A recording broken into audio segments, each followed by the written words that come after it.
May of 1945, the most deafening silence that Europe had known in 6 years began to spread over the smoking ruins of what were once prosperous cities. In London, crowds took to the streets with flags waving in the wind, embracing strangers, weeping with relief. In New York, confetti fell from skyscrapers as people danced in Times Square. In Paris, the Eiffel Tower lit up once again after years of darkness imposed by the occupation. The world was celebrating. The Nazi regime, that system which had plunged the planet into the bloodiest of wars, had finally fallen. But while the rest of the world celebrated, Germany lay in ruins. Its cities devastated, its population starving, its future completely uncertain. Millions of people wandered among the remains of destroyed buildings, searching for lost relatives, trying to find a piece of bread, wondering what would come next. How do you rebuild a nation from the ashes? How do you transform a society that for 12 years lived under the yoke of a brutal dictatorship into a functional democracy? Is it possible to erase the past and start anew? Or would the scars of Nazism remain forever engraved in the German soul?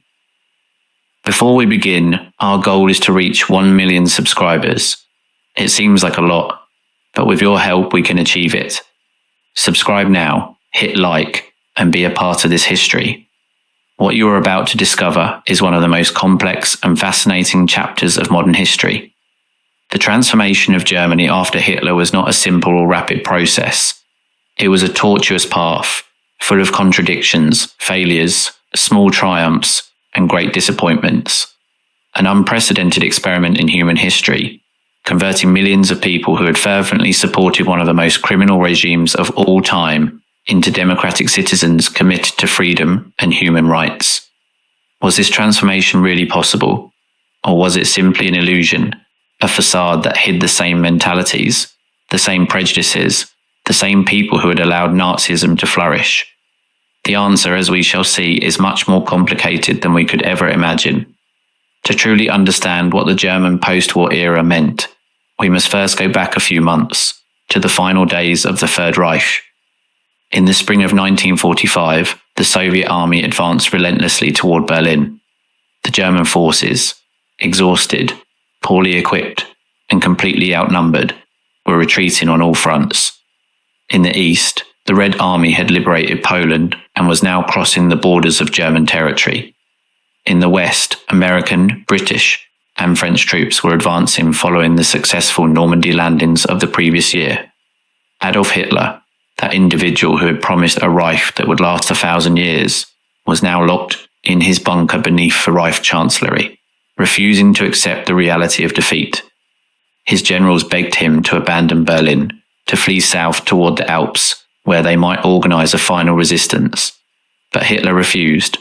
In his disturbed mind, he still believed he could win the war. He moved non-existent divisions on maps, ordered impossible counterattacks, and blamed his generals for treason when orders were not fulfilled. The German capital had turned into an apocalyptic battlefield. Allied bombings had reduced a large part of the city to rubble. The streets were filled with craters, buildings in ruins, unburied bodies. The civilian population took refuge in basements and subway stations, listening to the constant roar of Soviet artillery drawing in ever closer. The children of the Volkssturm, the popular militia created by the regime in a desperate final attempt to defend the city, some barely 12 or 13 years old, were sent to die against Soviet tanks, armed only with Panzerfaust rocket launchers. On the 30th of April, 1945, while Soviet troops fought just a few blocks from his bunker, Adolf Hitler decided to end his life. Alongside Eva Braun, the woman he had married just one day earlier, he committed suicide in the depths of that underground shelter. Their bodies were taken to the Chancellery Garden and burned, following his own instructions. He did not want his corpse to be exhibited like Mussolini's. Hung upside down at a gas station in Milan, even in death, Hitler thought about his image. That same day, soldiers of the Red Army managed to hoist the Soviet flag, with its distinctive sickle and hammer, over the roof of the Reichstag. That image, captured by photographer Yevgeny Kaldai, would become one of the most iconic symbols of the 20th century. It represented not only the Soviet military victory, but the definitive end of Hitler's megalomaniacal dream of dominating Europe and the world. But the death of the dictator did not mean the immediate end of the war. Some Nazi leaders attempted to negotiate a separate peace with the Western Allies, hoping to be able to continue the fight against the Soviet Union. Heinrich Himmler, the architect of the Holocaust, the man directly responsible for the murder of millions of Jews, Romani people, Slavs, and other groups considered undesirable by the regime, tried to contact the British and Americans to offer them an alliance against the Soviets. His proposal was rejected with indignation. The Allies had agreed that they would only accept an unconditional surrender. On the 7th of May 1945, in the French city of Reims, Colonel General Alfred Jodl signed the unconditional surrender of the German armed forces before the representatives of the United States, Great Britain, France, and the Soviet Union. The war in Europe had officially ended. The following day, the 8th of May, was celebrated as Victory in Europe Day, known as VE Day in English. However, the Soviets insisted on a second surrender ceremony in Berlin, which took place in the early hours of the 9th of May. For this reason, to this day, Russia celebrates Victory Day on the 9th of May instead of the 8th. The figures of the disaster were absolutely devastating. More than 60 million people had died during the Second World War, including soldiers and civilians from all the nations involved. 6 million European Jews had been systematically murdered in the Holocaust, the greatest organized atrocity in the history of humanity. Alongside them, hundreds of thousands of Romani and Sinti people were exterminated. Millions of Soviet prisoners of war died in German captivity, victims of forced labor, diseases, and mass executions. People with physical and mental disabilities were murdered in the euthanasia program known as Action T4. Homosexuals, Jehovah's Witnesses, political opponents, all were persecuted and many murdered by the Nazi regime. And what remained of Germany after all this? A landscape of absolute devastation. A country destroyed materially, morally, and spiritually. A nation that had to face not only the physical reconstruction of its cities, but also the reconstruction of its very identity. How could a people look at themselves in the mirror after having been complicit, actively or passively, in such crimes? Let us try to comprehend the magnitude of the destruction that Germany faced at the end of the war. The main German cities had been subjected to years of strategic Allied bombings.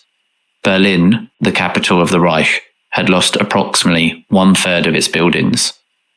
Dresden, the beautiful Baroque city known as the Florence of the Elbe, had been practically leveled in the controversial bombings of February of 1945. Cologne, Hamburg, Munich, Frankfurt, all the great German metropolises presented lunar landscapes of rubble and ruins. The photographs of the era are shocking. Entire streets reduced to mountains of debris. Medieval churches, with their roofs collapsed and their walls cracked.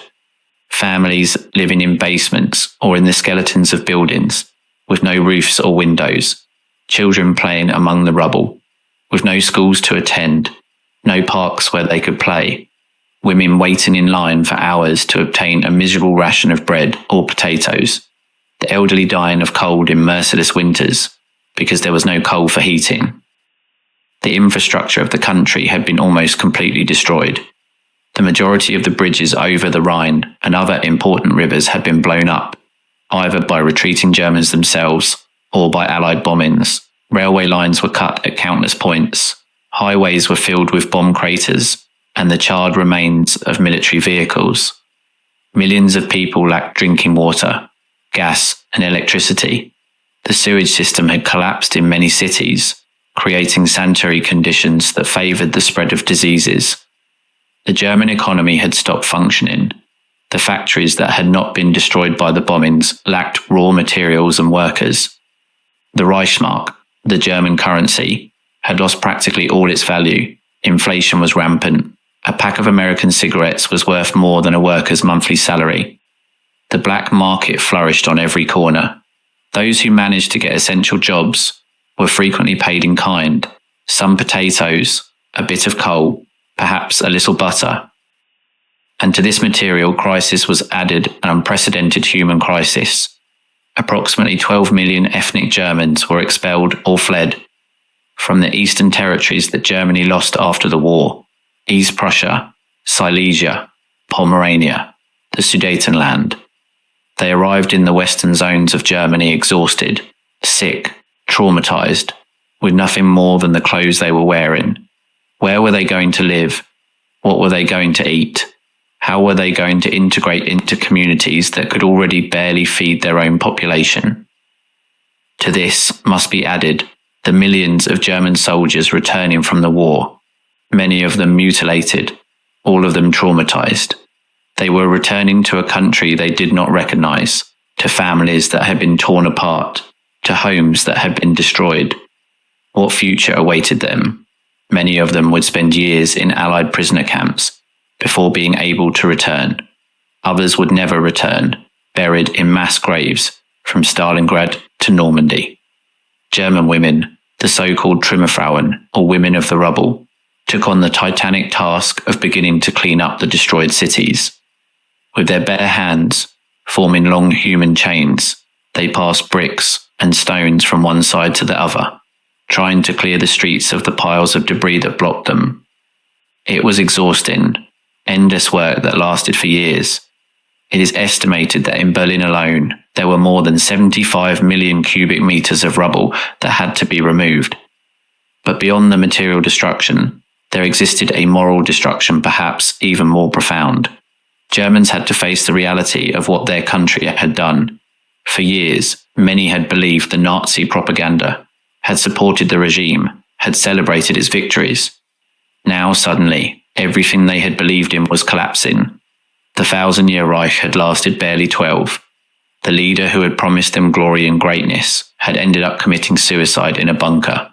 The stories of atrocities that they had dismissed as enemy propaganda turned out to be true, and much worse than they had imagined. How to process all this? How to accept that one has been a participant, even indirectly, in such monstrous crimes? For many Germans, the answer was silence. Not speaking of the past, focusing on daily survival, pretending that all of that had been the work of a few fanatics, that the common citizen had known nothing. But was this true? And was it possible to build a new society on foundations of lies and denial?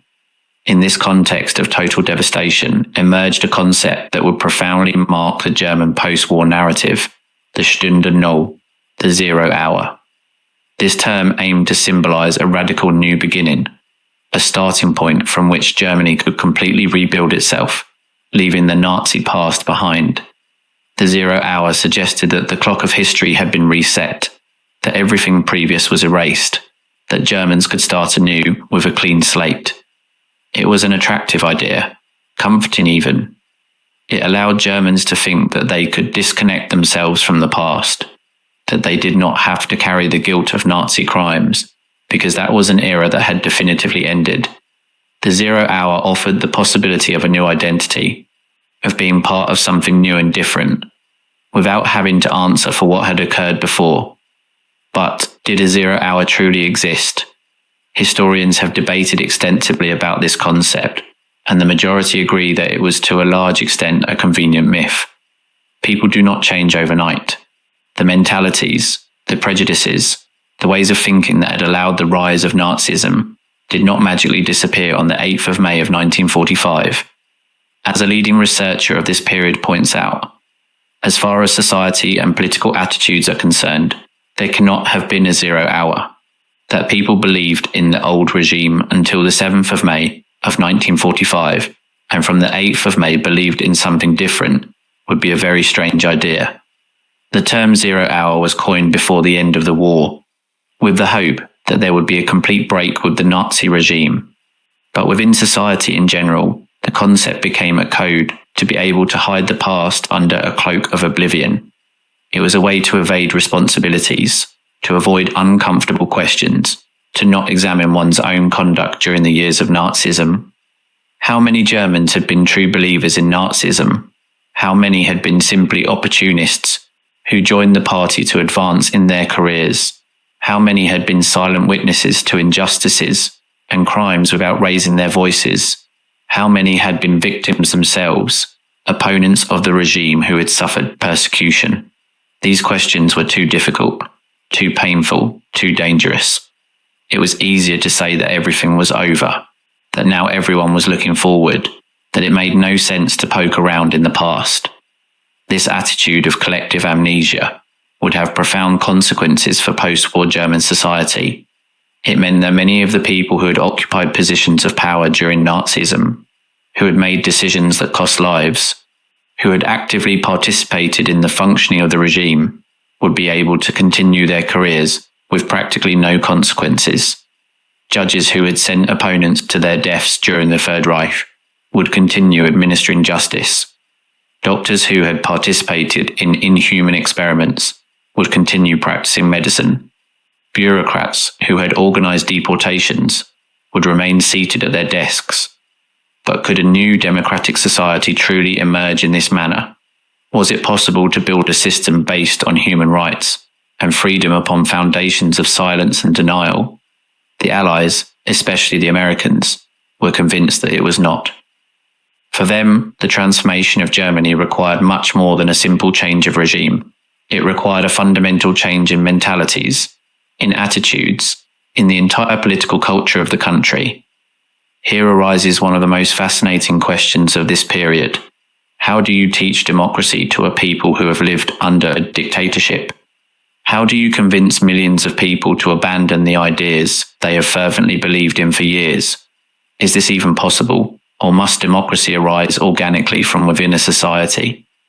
Before continuing with the history of the German democratic transformation, we must understand the political context in which this transformation took place. Because Germany did not emerge from the war as a unified country, since the final months of the conflict, the Allies had agreed that German territory would be divided into occupation zones. At the Yalta Conference, held in February of 1945, Franklin D. Roosevelt, Winston Churchill, and Joseph Stalin agreed on the basic terms of this division. Germany would be divided into 4 zones: a Soviet one, an American one, a British one, and a French one. Berlin, although located in the center of the Soviet zone, would also be divided into 4 sectors, administered by each of the occupying powers. This division reflected the military reality on the ground at the end of the war, but it also anticipated the tensions that would soon divide the former Allies. The alliance between the Western powers and the Soviet Union had been an alliance of convenience, united only by the common enemy. Once Hitler was defeated, the ideological, political, and economic differences between Western capitalism and Soviet communism would rise to the surface with increasing force. At the Potsdam Conference, held in July and August of 1945, the 3 main victorious powers, now represented by Harry Truman, Roosevelt had died in April, Clement Attlee, who had defeated Churchill in the British elections during the conference, and Stalin, agreed on the political principles that would govern the future of Germany. These principles included what became known as the 4 Ds: denazification, demilitarization, decentralization, and democratization. Denazification meant the elimination of all Nazi elements from German public life.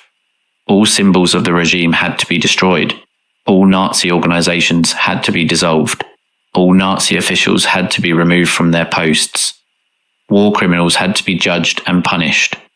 Demilitarization implied the complete disarmament of Germany.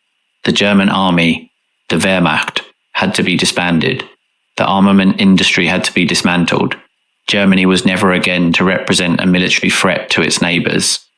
Decentralization sought to break the concentration of power that had characterized both the Nazi Reich and its predecessors. The centralized government had to be replaced by federal structures that would distribute power among different levels. And democratization meant the transformation of Germany into a democratic society with free elections, freedom of the press, freedom of association, and all the other elements of a democratic system. These principles seemed clear on paper, but their implementation would prove extremely complex. Each occupying power interpreted these principles differently, according to its own interests and ideology. And as the Cold War developed, the differences between the Western zones and the Soviet zone would become increasingly pronounced, until culminating in the creation of two separate German states. But let us not get ahead of ourselves. Let us return to the early months of the occupation, when the Allies began the ambitious project of re-educating the Germans. What do you think of the content so far? Do you like this type of video? Then comment, "I want more histories." That way you will encourage us to bring you more historical topics, and you will also help with the video's engagement. Alright?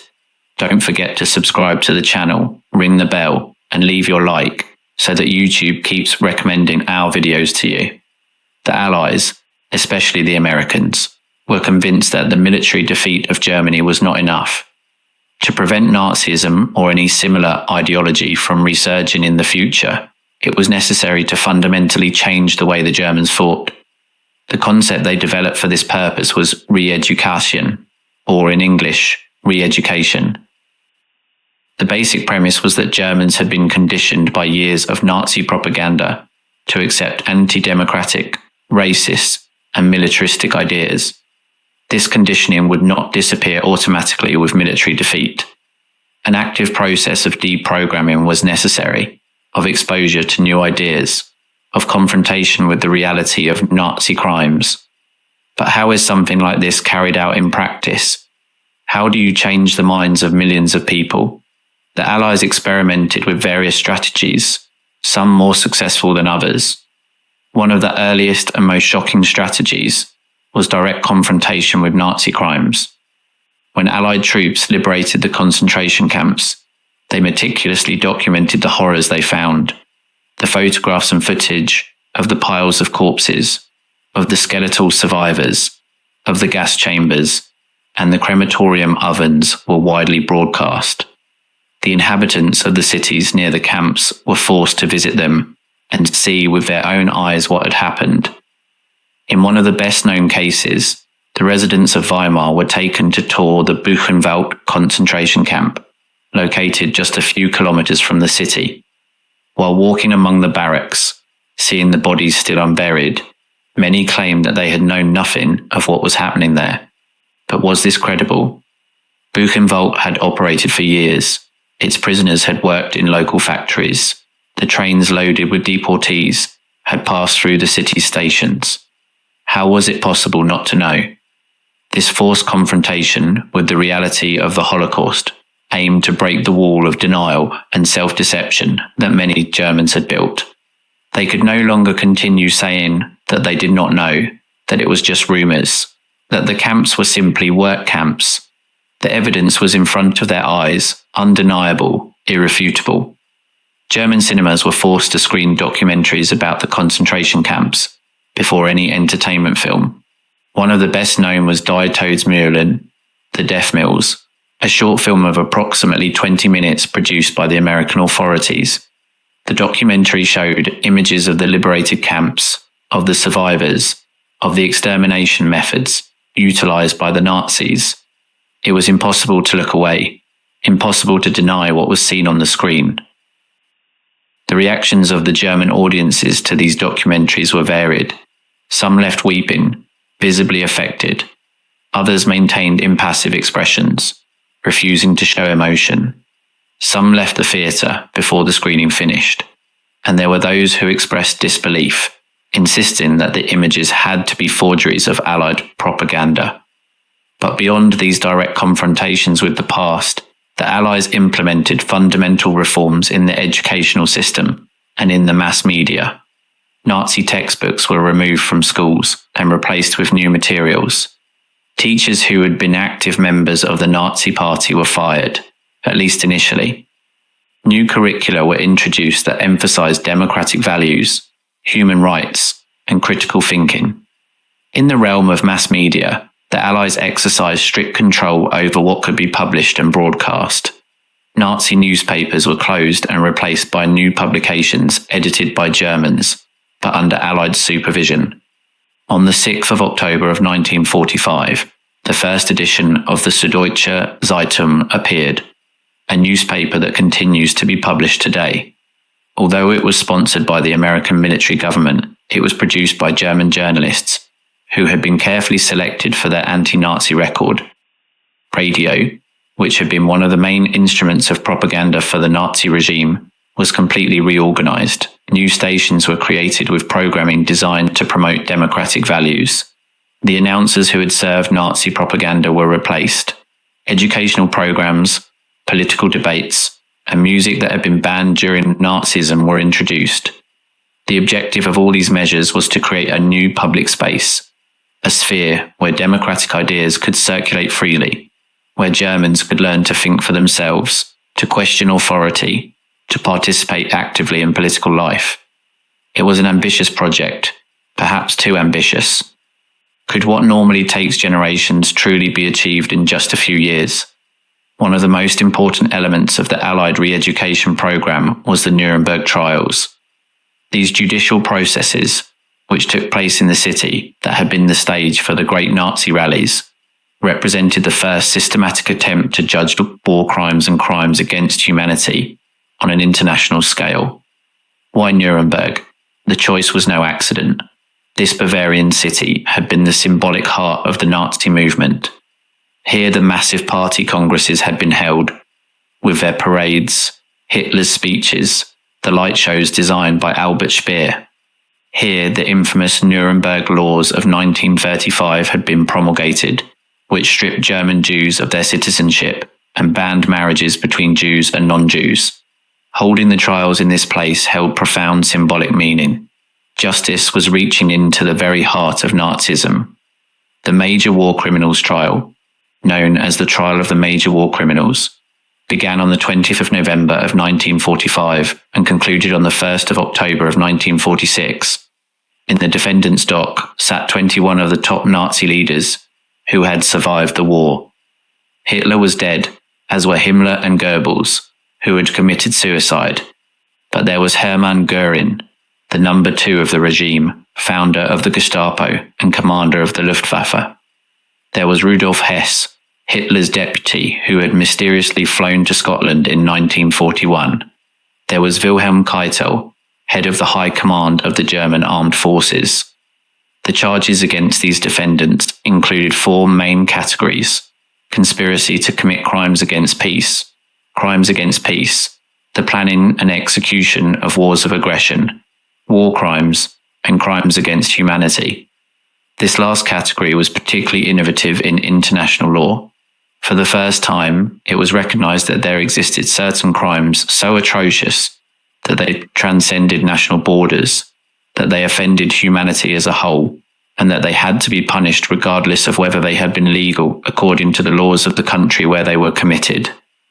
The trial was broadcast by radio and covered extensively by the international press. Journalists from all over the world flocked to Nuremberg to witness this unprecedented historical event. The Germans could follow the development of the process through the newspapers and the radio. It was impossible to ignore what was revealed day after day in the courtroom.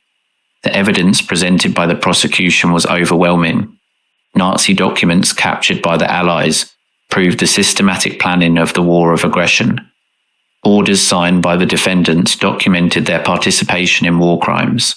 Footage of the concentration camps, testimonies from survivors, meticulous records kept by the Nazis themselves about the number of victims murdered. All of this constructed an irrefutable picture of the criminality of the regime. One of the most shocking moments of the trial was the screening of the documentary film Nazi Concentration Camps, which showed the conditions of the camps when they were liberated by Allied troops. The defendants, sitting in the dock, were forced to watch the images. Their reactions were captured by cameras. Some looked away, others maintained impassive expressions. Some appeared genuinely disturbed. The defenses of the accused varied. Some, like Göring, attempted to justify their actions or minimize their responsibility. Others claimed that they were only following superior orders. Some asserted that they had known nothing of the most atrocious crimes. The tribunal systematically rejected these defenses. It established the principle that following illegal orders is not a valid defense, that individuals are responsible for their own actions, even if they act under the orders of their superiors. The verdicts arrived on the 1st of October of 1946. Of the 21 defendants who appeared, a 22nd Martin Bormann was tried in absentia. 12 were sentenced to death by hanging, 3 were acquitted, and the rest received prison sentences ranging from 10 years to life imprisonment. Goering managed to avoid the noose by committing suicide with a cyanide capsule the night before his scheduled execution. The other men condemned to death were executed on the 16th of October of 1946. But the trial of the major war criminals was only the beginning. Between 1946 and 1949, 12 additional trials were held in Nuremberg, known as the subsequent Nuremberg trials, or the US Nuremberg trials, as they were organized exclusively by the American occupation authorities.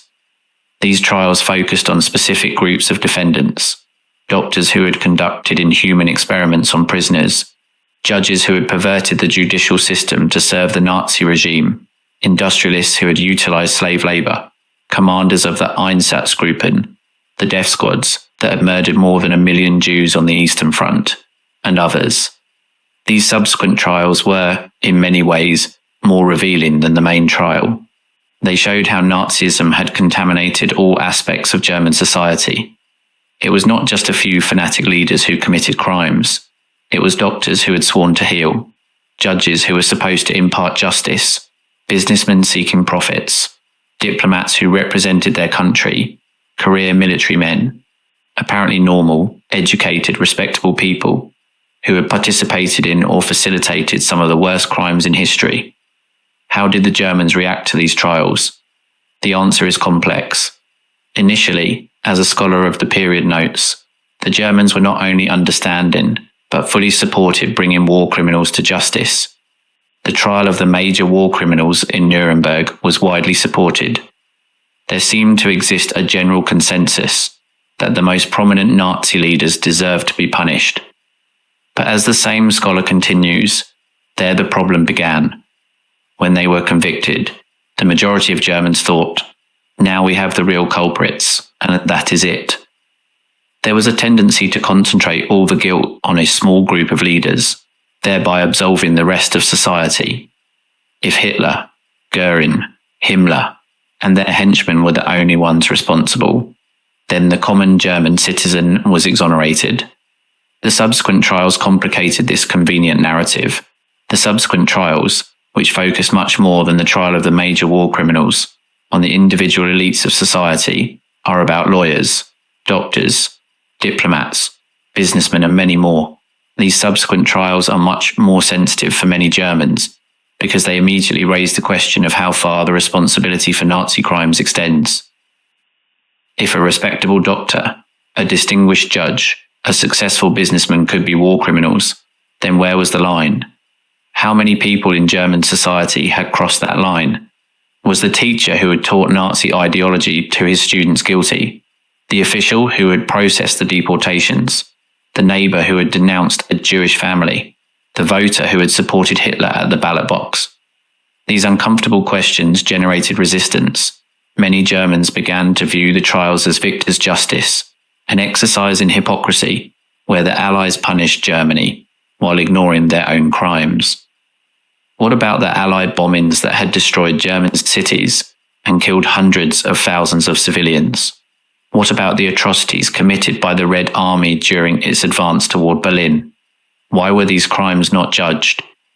This perception of a double standard undermined the effectiveness of the trials as a tool for re-education.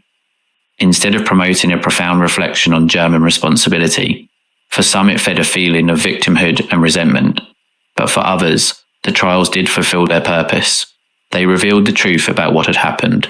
They established an indisputable historical record, and they laid the foundations of international humanitarian law that remains in force to this day.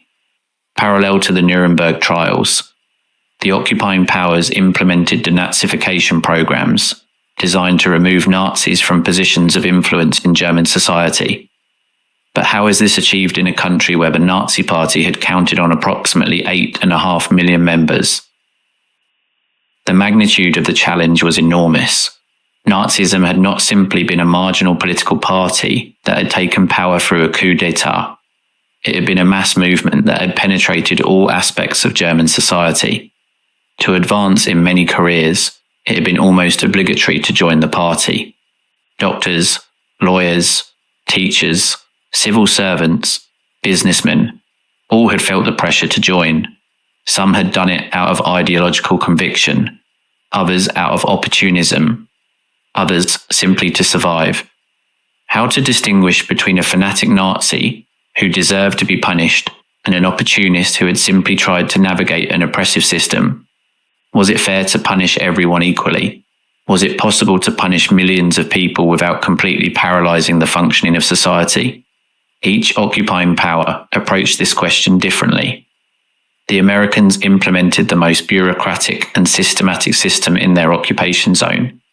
They developed a detailed questionnaire with 131 questions that all adult Germans had to answer.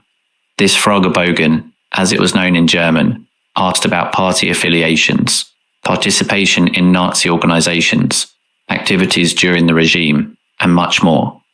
Based on the responses, Germans were classified into 5 categories: major offenders, Hauptschuldige, offenders, Belästigt, lesser offenders, Minder Belästigt, followers, Mitläufer, and exonerated persons, Entlastigt. Each category carried different consequences, from prison and loss of assets for the major offenders to complete rehabilitation for the exonerated. The problem was that this system depended largely on the honesty of the Germans themselves when answering the questionnaire and on the capacity of the authorities to verify their answers. Soon a black market emerged for certificates of good conduct, colloquially known as Persilscheine, Persil certificates, like the detergent, because they supposedly whitewashed the past. Germans who had been active Nazis obtained testimonies from neighbors, colleagues, or even from people who had been persecuted by the regime, testifying that in reality they had been good citizens. The result was that the immense majority of the Germans processed ended up classified as simple followers or exonerated. Only about 1.5% were classified in the 2 most serious categories. Many genuine Nazis escaped with minor fines or temporary restrictions on their careers. Denazification, instead of truly purging the Nazis from German society, often ended up legitimizing them, providing them with official certificates that attested they had not been true Nazis. This perception of the failure of denazification generated cynicism and resentment among the German population. For those who had been persecuted by the regime or had risked their lives resisting it, it was bitter to see how their former persecutors escaped with practically no consequences. For those who had been ordinary citizens trying to survive, the process felt like an unnecessary and arbitrary humiliation. The process also created perverse incentives. Paradoxically, in some cases it was better to have been a more important Nazi than a minor one. The major offenders faced denazification tribunals, with relative procedures and the possibility to appeal. The minor followers were often processed en masse, with little individual scrutiny. This meant that someone who had committed serious crimes could, with a good lawyer and the right testimonies, be reclassified as a simple follower, while a minor official who had simply paid his dues to the party could be stigmatized. As the Cold War intensified, the priorities of the Western Allies began to change. The Soviet threat began to seem more urgent than the purging of old Nazis. The United States needed a strong and stable West Germany as a bulwark against communism. Keeping millions of Germans under permanent suspicion, deprived of jobs and civil rights, did not seem compatible with this objective. Gradually, denazification was relaxed and finally abandoned. In 1951, the West German government passed a law that allowed former Nazi Party members to reintegrate into public service. Many civil servants who had been fired recovered their positions. Judges, police officers, diplomats, teachers resumed their careers as if nothing had happened. The result was a remarkable continuity between the elites of the Third Reich and those of the new Federal Republic of Germany. Ministers who had served the Nazi government occupied positions in the new democratic state. Chancellor Konrad Adenauer, the first leader of post-war West Germany, kept as his right-hand man Hans Globke, who had co-authored the official legal commentary on the Nuremberg laws. This personal continuity allowed for the maintenance of institutional stability, but it also meant that many aspects of the mentality and culture of the old regime survived beneath the surface of the new democracy. What do you think of the content so far? Do you like this type of video? Then comment, "I want more histories." That way you will encourage us to bring you more historical topics, and you will also help with the video's engagement. Alright. Don't forget to subscribe to the channel, ring the bell, and leave your like so that YouTube keeps recommending our videos to you. While in the Western zones, denazification gradually diluted over time, in the Soviet zone a very different path was followed. The Soviets implemented a program called Democratic Anti-Fascist Transformation, which, in practice, sought not only to eliminate the Nazis, but also to radically transform the structure of German society according to the socialist model. For the Soviets, Nazism was not simply an ideological aberration that could be cured through the re-education. It was the logical product of capitalism in crisis, the political expression of the German bourgeoisie desperate to maintain its power against the advance of the workers' movement. Therefore, true denazification required eliminating the economic basis of fascism, expropriating the large landowners, nationalizing industries, destroying the power of the capitalist class. This approach meant that denazification in the Soviet zone was, initially at least, much more rigorous than in the Western zones. It was about a new beginning, and this was initially pursued much more consistently and rigorously in the Soviet occupation zone than in the Western occupation zones of Germany. The figures prove it. A much higher percentage of civil servants were fired in the East than in the West. In public administration and the judicial system, an almost total replacement of the old elites occurred. This is evident in the number of people who were fired, in the severity of the punishments, but also in the ways certain areas of society were permanently purged of the old elites. In the judicial system of communist East Germany, a complete replacement of the elites took place. Approximately 80% of the judges were fired because they had been members of the Nazi Party. This represented a level of purging that had no parallel in the Western zones. But this more rigorous approach was accompanied by its own problems. If you fired 80% of the judges, who did you replace them with? The answer was the so-called people's judges, Volksrichter, citizens loyal to the new communist regime who received accelerated legal training courses before being sent to the courts. The problem was that many of these people's judges lacked the necessary training and experience to administer justice competently and impartially. Furthermore, their primary loyalty was not to the law but to the party. But they were often replaced by the so-called people's judges, locals loyal to the regime, who had little legal experience and often handed down unjust sentences in the name of so-called socialist legality. The result was that the Soviet zone, and later the German Democratic Republic, GDR, effectively eliminated Nazis from positions of power, but did so by replacing one dictatorship with another. The former Nazis were purged, but they were not replaced by committed Democrats, but by loyal communists. Freedom of expression, civil rights, free elections, everything that the Allies had promised, was suppressed in the name of building socialism. This creates an interesting paradox for the history of denazification. On the one hand, East Germany was more successful in removing true Nazis from positions of influence. On the other hand, it failed to transform Germany into a democracy because it simply substituted one form of authoritarianism for another. In West Germany, the situation was almost the opposite. Denazification was incomplete, and many Nazis escaped the consequences of their actions. But paradoxically, the system that emerged was much more democratic and respectful of human rights than the one that developed in the East. What lessons can we draw from this comparison? perhaps the most important is that there is no simple formula for transforming a dictatorship into a democracy. The rigorous purging of old elites may be necessary, but it is not sufficient. If the replacements are not committed democrats, you are simply trading one type of oppression for another. Let us leave the Soviet zone for now and focus on what was happening in the Western zones of Germany.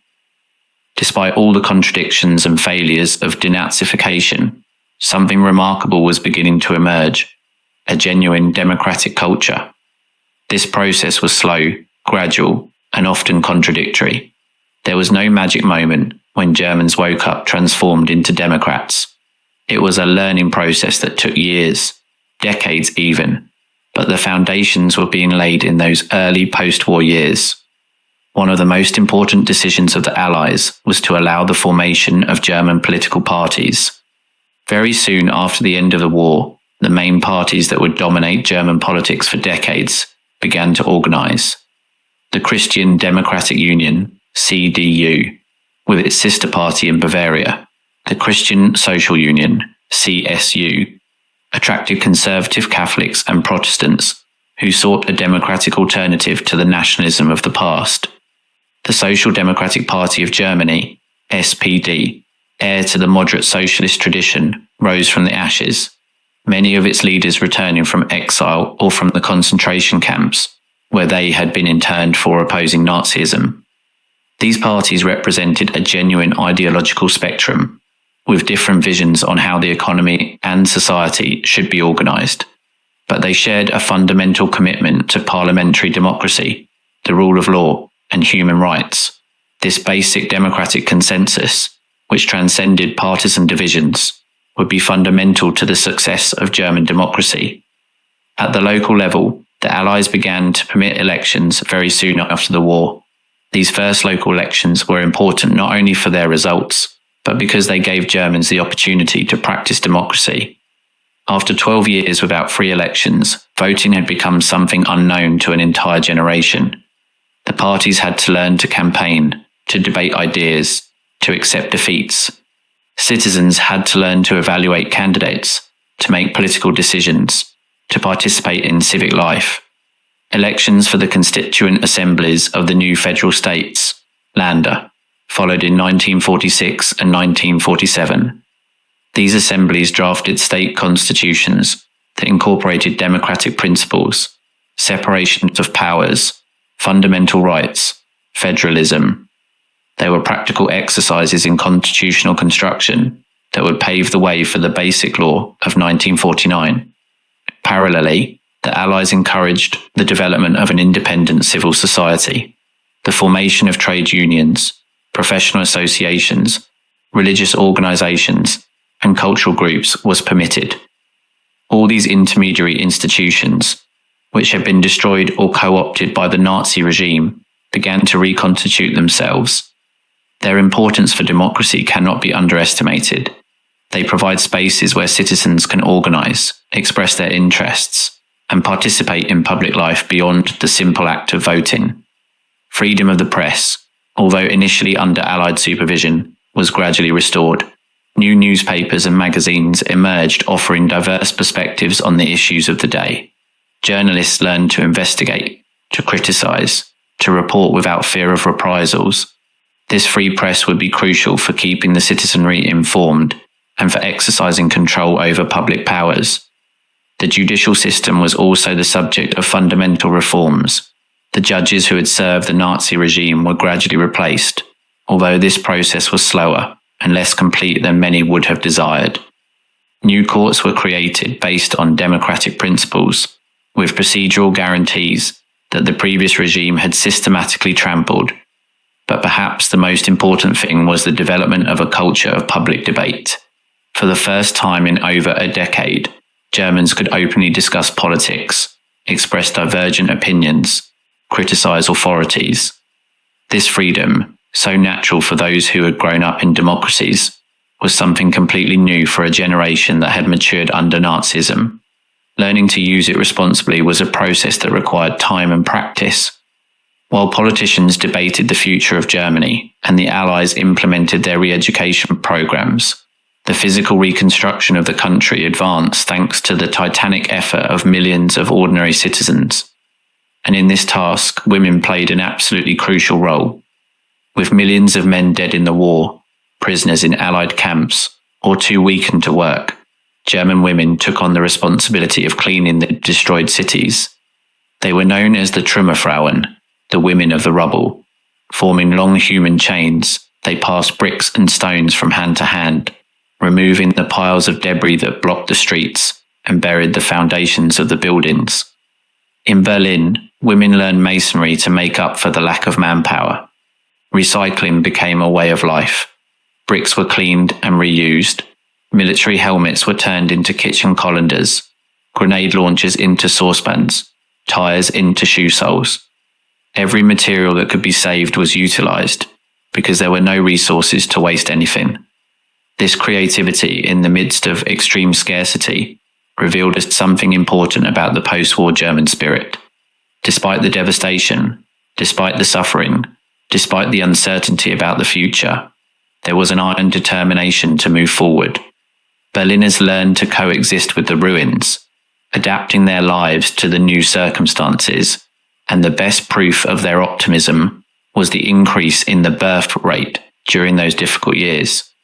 Quite simply, there was a desire to enjoy life again. The reconstruction work was exhausting and dangerous. Women worked long hours, frequently malnourished, exposed to the elements, handling heavy materials that destroyed their hands. There was no protective equipment. There were barely adequate tools. Many suffered injuries. Some died crushed when unstable structures collapsed. But they continued working, day after day, week after week, month after month. Why did they do it? Out of necessity, certainly, for their families, but also perhaps out of something deeper, a desire to contribute to the reconstruction of their country, to demonstrate that Germany could rise from the ashes, to create a better future for their children. The Trümmerfrauen became a powerful symbol of German post-war resilience, although their contribution was not always recognized as it deserved. It is important to note that, along with the destruction caused by Allied bombings, approximately 1/5 of the country's industrial capacities had been destroyed by the war. Industrial production fell to 1/3 of the levels of 1936. The infrastructure and transportation sector, including trains, rails, tunnels, bridges and highways, had been devastated. Only 20% of housing remained intact, while another 40% had been severely damaged. In addition, housing had to be provided for the 12 million refugees from the east who had been forced to abandon their previous homes. The physical reconstruction of Germany would take years, even decades. Some cities opted to faithfully rebuild their destroyed historical centres. The city of Münster, in Westphalia, which had been 95% affected, decided to recover its devastated urban landscape. The municipal administration, the citizenry, and the merchants worked together to recreate the historical buildings that had defined the identity of the city for centuries. Other places chose a different path, taking advantage of the destruction as an opportunity to modernize. New avenues and squares were designed to adapt the urban space to the requirements of modern life. Traffic regulation and parking were especially valued in these new designs. Most of this reconstruction adopted the guidelines of the architectural modern movement, creating cities that looked very different from the ones that had existed before the war. A particularly emotional case was the reconstruction of the birthplace of Johann Wolfgang von Goethe in Frankfurt, which had been bombed on the 22nd of March of 1944. In 1947, after intense debates, it was decided to rebuild it from the foundations, faithfully recreating the original building. It was a unique case, since it was mostly preferred not to re-erect completely ruined monuments or create historical fakes. But for many Germans, Goethe's house represented the best of the German cultural tradition, that tradition which Nazism had betrayed, and its reconstruction symbolized the recovery of that heritage. Parallel to the physical reconstruction, Germans struggled to survive economically in a system that had completely collapsed. The Reichsmark, the German currency, had lost practically all its value. The official economy barely functioned. The black market had become the true engine of daily economic life. In this parallel market, American cigarettes functioned as the de facto currency. They were more valuable and stable than official paper money. A pack of cigarettes could buy food, clothes, favors. Those who had access to cigarettes, whether because they worked for the Allied occupiers or because they obtained them through contacts, possessed disproportionate economic power. The rationing system implemented by the occupation authorities provided minimal quantities of food, insufficient to maintain health. Official rations fluctuated between 1,000 and 1,500 calories daily, far below what was necessary for a person performing heavy physical labor. Many Germans depended on the black market to supplement these miserable rations. The situation was particularly desperate during the winters of 1945 to 46 and of 1946 to 47. Without enough coal for heating, without adequate food, without proper housing, thousands of people died of cold and malnutrition. The hospitals, many of them damaged or destroyed, could barely attend to the sick and wounded. The occupying powers faced a dilemma. According to the original plans agreed upon in Potsdam, Germany was to be deindustrialized to prevent it from ever again representing a military threat. The first plan, from the 29th of March of 1946, indicated that German industry had to be reduced to 50% of 1938 levels, with the destruction of 1,500 manufacturing plants. Steel production was limited to approximately 5,800,000 tons annually, equivalent to only 25% of the pre-war level. But this policy of deindustrialization clashed with the reality of a population that was dying of need. How could Germany feed its citizens, rebuild its cities, pay the reparations demanded by the victors if its industrial capacity was systematically dismantled? Furthermore, an impoverished and chaotic Germany represented a different danger, a breeding ground for political radicalism, whether of the left or the right. This tension between the desire to punish and weaken Germany, on the one hand, and the need to stabilize and rebuild it, on the other, would define Allied policy during the early post-war years. Gradually, especially in the Western zones, the balance would tilt toward reconstruction, driven in part by the growing tensions of the Cold War. As the months passed after the end of the war, the differences between Soviet and Western policies in Germany became increasingly evident. What had begun as a joint occupation of a defeated country gradually transformed into an ideological competition between two radically opposed political and economic systems. In the Soviet zone, the occupation authorities advanced rapidly toward the socialist transformation of society. An agrarian reform was carried out that expropriated the large landowners and redistributed the land among small and medium peasants. The large industries were nationalized. Small private enterprises, although initially tolerated, were gradually eliminated from the economy. The goal was to create a society based on the Soviet model, with collective ownership of the means of production and centralized economic planning. This radical transformation attracted some Germans, especially those who had been oppressed under the old class system and saw in socialism a promise of social justice. As a historian of the period notes, we must not forget that a socialist society was one of the great hopes after the war, a real alternative to Nazi Germany. Many people invested not only their good intentions, but also their justified hopes for a different Germany. However, these hopes were soon frustrated by the reality of state communism. The new system showed increasingly authoritarian characteristics. Freedom of expression was limited. Political parties that did not align with the Communist Party were suppressed or absorbed. Elections, when held, were rigged. The secret police kept the population under surveillance. These hopes were very quickly dashed by state communism, which had little in common with the socialist ideal that many of those who had fought against the Nazis held in their hearts. What do you think of the content so far? Do you like this type of video? Then comment, "I want more histories." That way you will encourage us to bring you more historical topics, and you'll also help with the video's engagement. Alright, don't forget to subscribe to the channel, ring the bell, and leave your like so that YouTube keeps recommending our videos to you. In the Western zones, development followed a very different path. The United States and Great Britain, aware of the delicate situation occurring within German territory, intended to advance the country's reconstruction by developing a policy agreed upon with the other allies and creating administrative institutions directed by the Germans themselves.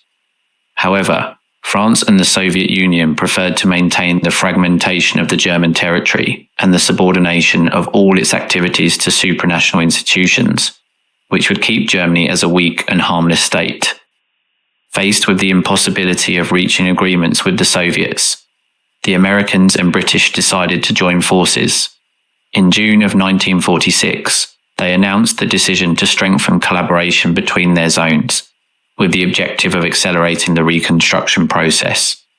This measure resulted half a year later in the economic union of both regions, creating what became known as the B-Zone. To administer this new economic entity, institutions composed of Germans were created: the Economic Council and the Executive Committee.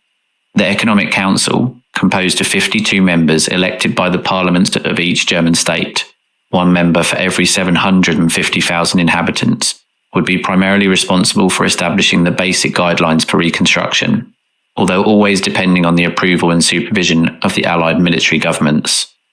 This was a crucial step toward the eventual creation of a West German state.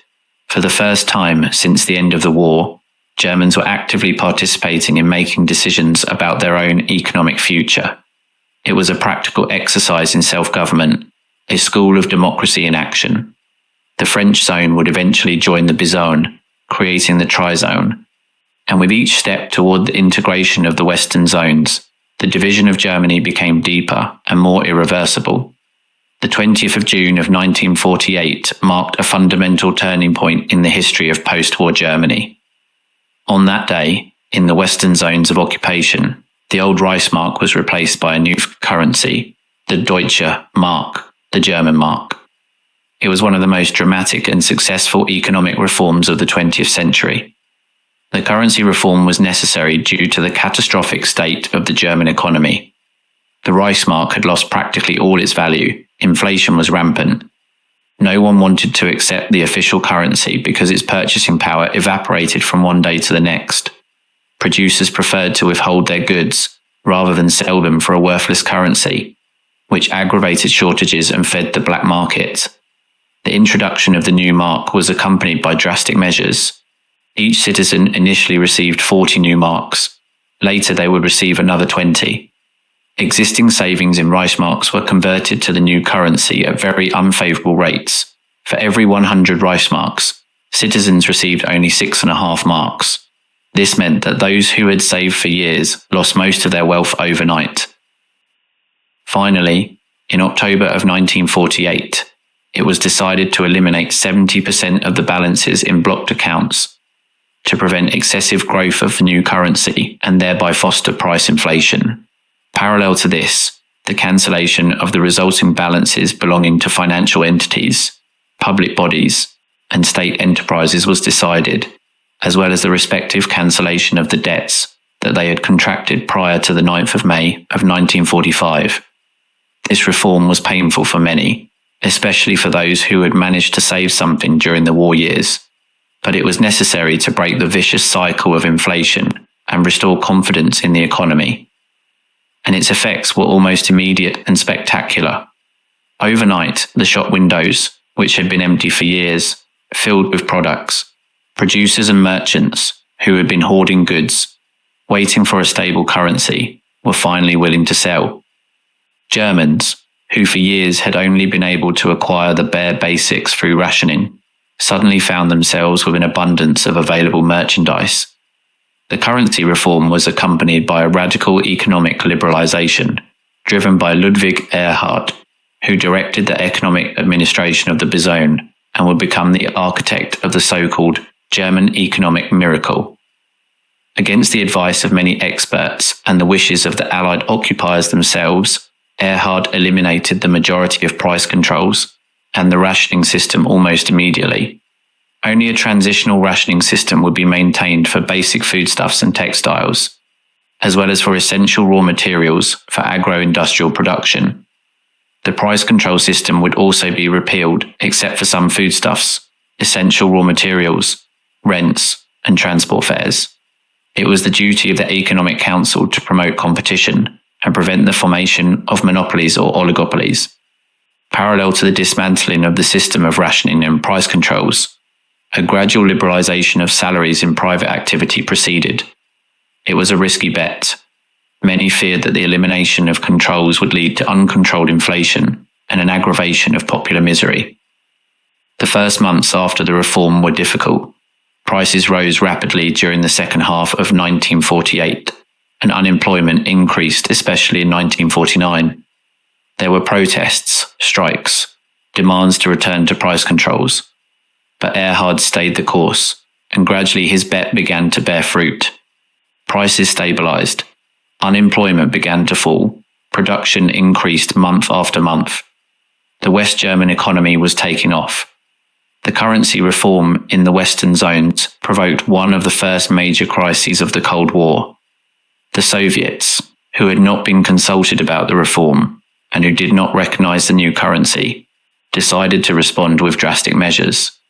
In June of 1948, the Soviet authorities cut all land access to West Berlin.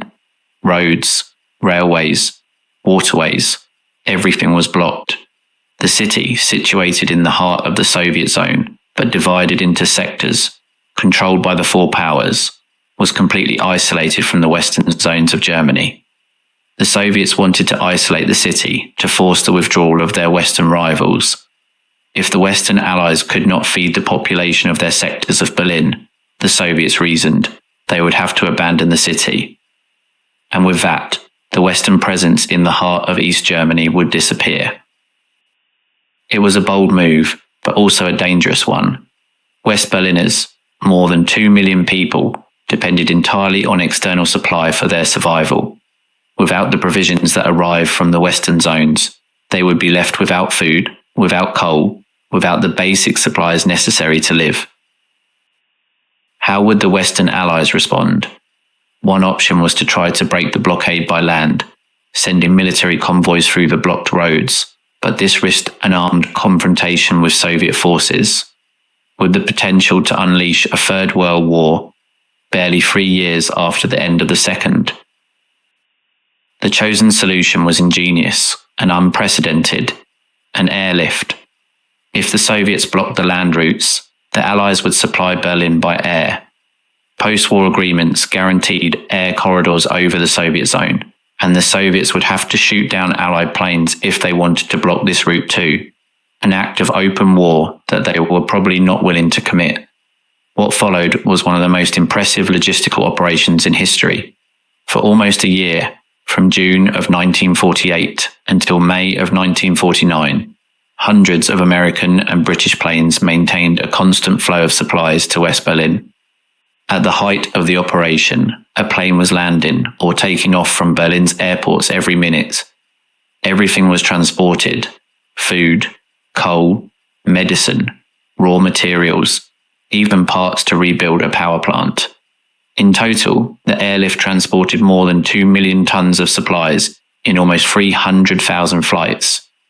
The pilots became adored figures for the Berliners, especially Lieutenant Gail Halvorsen, known as the Candy Bomber, because he dropped sweets in small parachutes for the children of the city.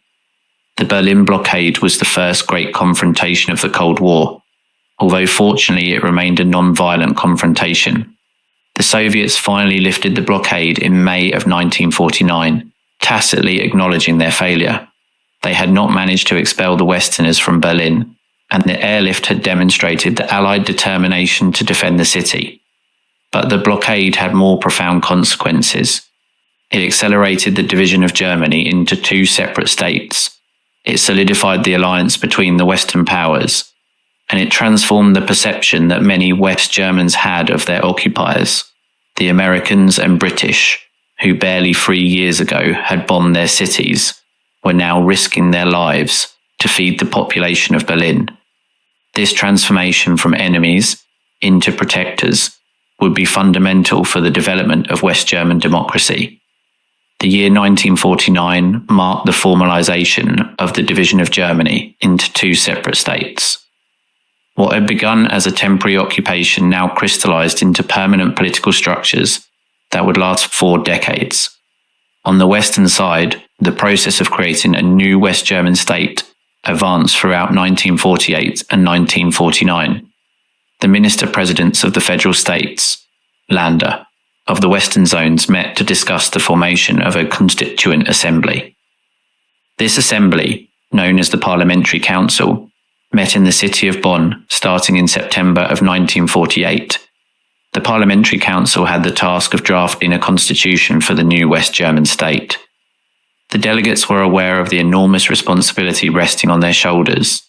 They had to create a legal framework that avoided the mistakes of the past, that prevented Germany from falling back into dictatorship, that protected the fundamental rights of citizens.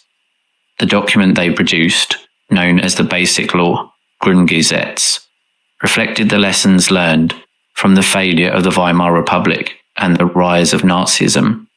It established a federal parliamentary democracy with strong protections for individual rights. It created a federal constitutional court with broad powers to defend these rights and to ensure that no law violated the constitution. The Basic Law also included the so-called Eternity Clause, Ewigkeitsklausel, which declared that certain fundamental principles, including human dignity, the republican form of government, and the federal structure, could not be modified under any circumstances. This clause was specifically designed to prevent a future anti-democratic government from using legal means to destroy democracy, as Hitler had done with the Enabling Act of 1933. The Basic Law was deliberately called just that, and not Constitution, to emphasize its provisional character. The drafters hoped that eventually Germany would be reunified, and that then a definitive constitution would be adopted for the whole country. This reunification would take more than 40 years to arrive, but the Basic Law proved to be so successful that when reunification finally came in 1990, it was simply extended to the new eastern states without the need to draft a new document. On the 23rd of May of 1949, the Basic Law was promulgated and the Federal Republic of Germany, Bundesrepublik Deutschland, was officially born. The city of Bonn, a quiet university town on the banks of the Rhine, was chosen as the provisional capital, partly precisely because it was not Berlin. Choosing Berlin would have suggested that the division of Germany was permanent. Choosing Bonn sent the message that the capital in the east remained the final destination. The first federal elections were held in August of 1949. The Christian Democratic Union, along with its Bavarian sister party, the Christian Social Union, obtained the largest number of votes, closely followed by the Social Democratic Party. The leader of the CDU, Konrad Adenauer, became the first chancellor of the new Federal Republic. Adenauer, who was 73 years old when he took office, was an experienced politician who had been mayor of Cologne during the Weimar Republic and had been dismissed by the Nazis. He represented a connection with the democratic tradition prior to Nazism, but also a commitment to a new beginning. Under his leadership, which would extend for 14 years until 1963, West Germany would firmly integrate into the Western Bloc, reconcile with France, and begin its extraordinary economic rebirth. A few months after the founding of the Federal Republic, on the 7th of October of 1949, the Soviets responded by creating their own German state in their occupation zone, the German Democratic Republic, Deutsche Demokratische Republik, was born as the second German state, although its name was misleading. It was not particularly democratic in any Western sense of the term. The GDR was conceived as a socialist state under the leadership of the Socialist Unity Party of Germany, SED, created through the forced merger of the Communist Party and the Social Democratic Party in the Soviet zone. Elections existed, but only as a ritual. Candidates were selected by the party, and the results were predetermined. True power resided in the Politburo of the SED, which in turn followed directives from Moscow. Thus, 4 years after the end of the war, Germany found itself divided into two states, with radically different political, economic, and social systems.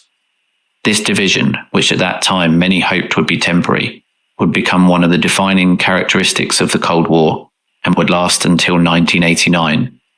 What do you think of the content so far? Do you like this type of video? Then comment, "I want more histories."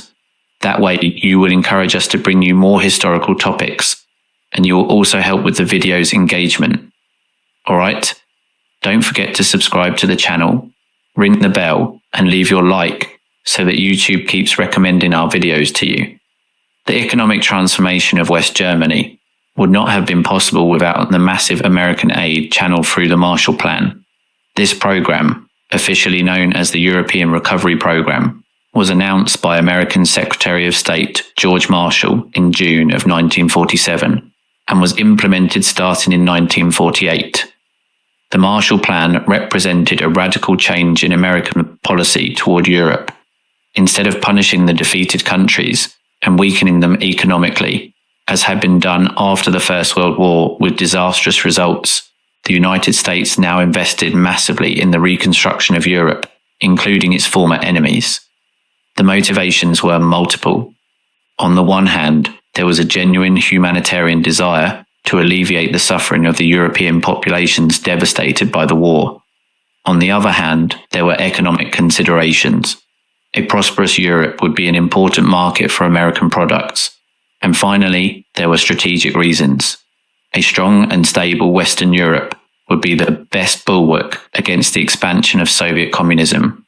For the German question, the Marshall Plan meant the beginning of a development that would lead to the founding of the Federal Republic of Germany.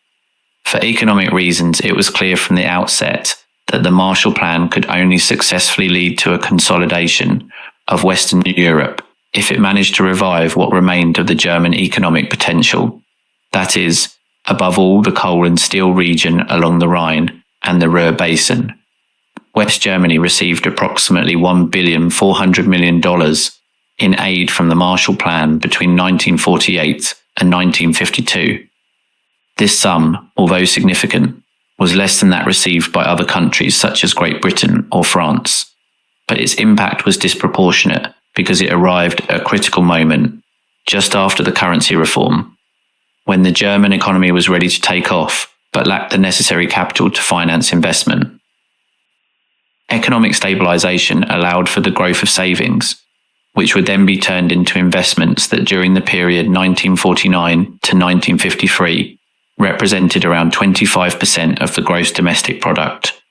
The growth of agro-industrial production allowed the funds from the Marshall Plan to stop being used for feeding the population and instead serve to import new capital goods with which to generate more wealth in the future.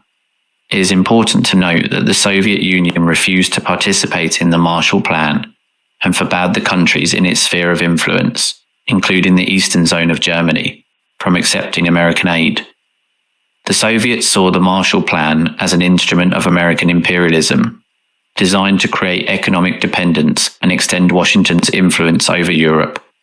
This decision would further deepen the division between East and West.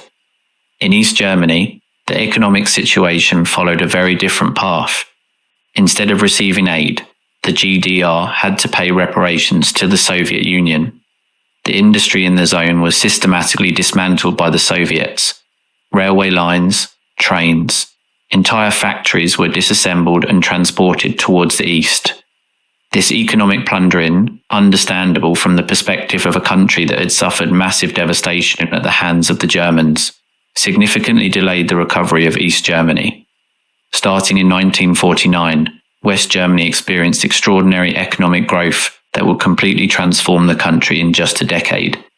This phenomenon, known as the Wirtschaftswunder, or German economic miracle, turned a devastated and defeated country into one of the most prosperous economies in the world. The factors that made this miracle possible were multiple and complex. The currency reform and the economic liberalization of Ludwig Erhard created the conditions for the market to function. The Marshall Plan provided the initial capital necessary for reconstruction. Abundant labor, including the millions of refugees from the East and the skilled workers who had survived the war, was available and willing to work hard. But there were other, less obvious factors. Paradoxically, the massive destruction of German industrial infrastructure turned out to be a blessing in disguise. German factories, having to be rebuilt from scratch, incorporated the most modern technologies available. Meanwhile, the victorious countries like Great Britain and France continued operating with outdated industrial plants that had not been destroyed but not modernized either. The rapid economic recovery combined a high degree of business concentration, notable productivity of the labor force, and government policies that encouraged investment. In a certain sense, post-war Germany counted on the human resources and organizational practices developed during the previous period.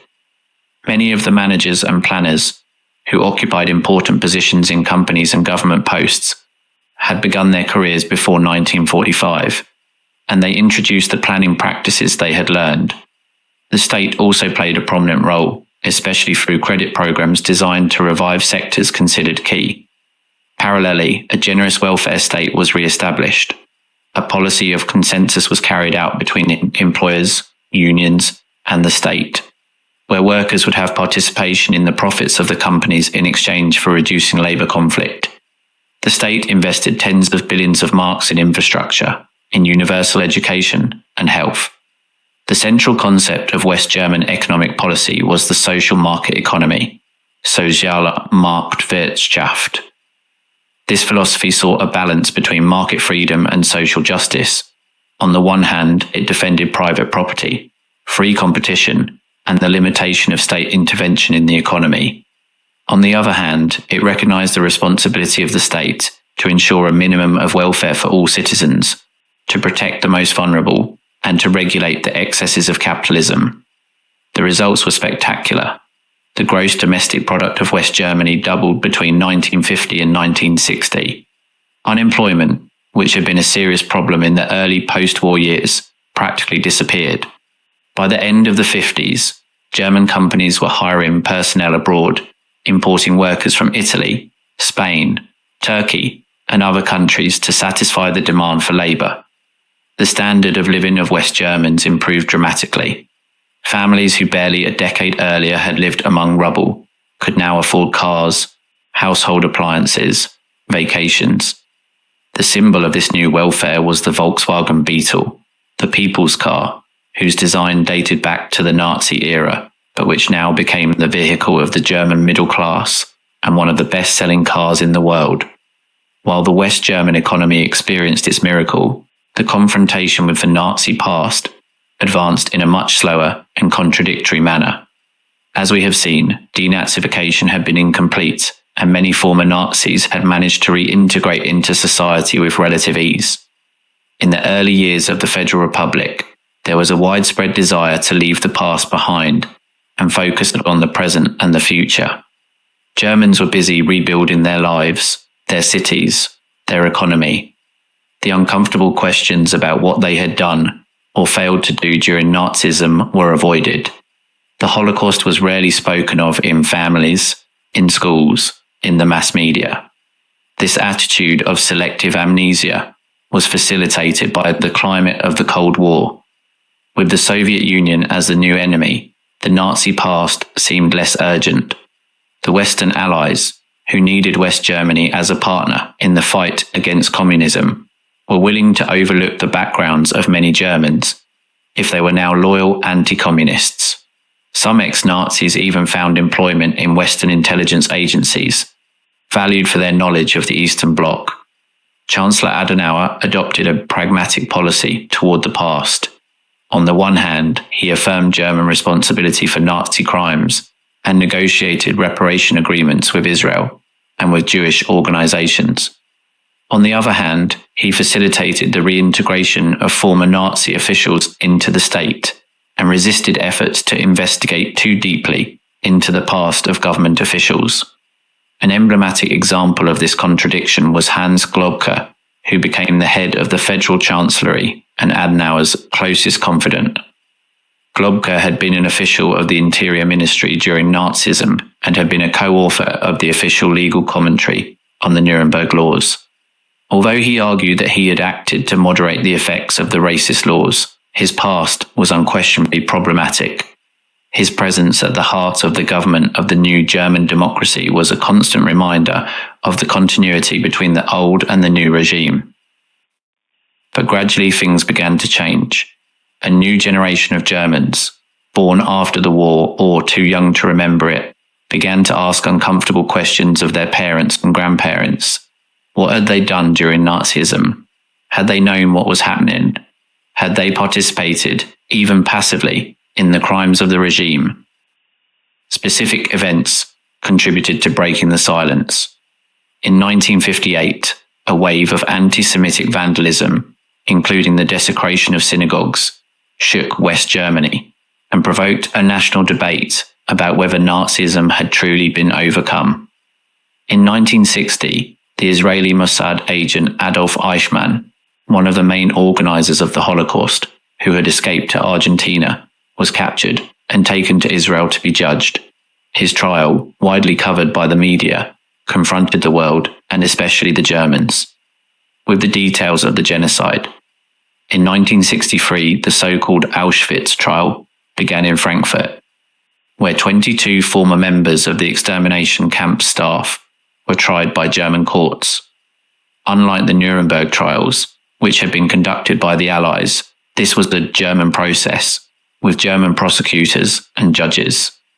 The trial lasted almost 2 years and revealed in chilling detail the daily functioning of the Nazi death machine. These events contributed to a gradual change in the attitude of German society toward its past. The process of Vergangenheitsbewältigung, or coming to terms with the past, became a central element of post-war German identity. It was not simply about forgetting or turning the page, but about honestly confronting what had happened, assuming collective responsibility, ensuring that it would never happen again. What do you think of the content so far? Do you like this type of video? Then comment, "I want more histories."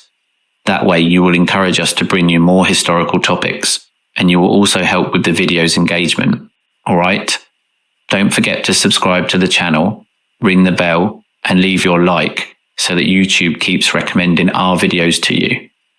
Beyond the economy and the confrontation with the past, the transformation of West Germany into a stable democracy required the patient construction of solid institutions and a democratic political culture.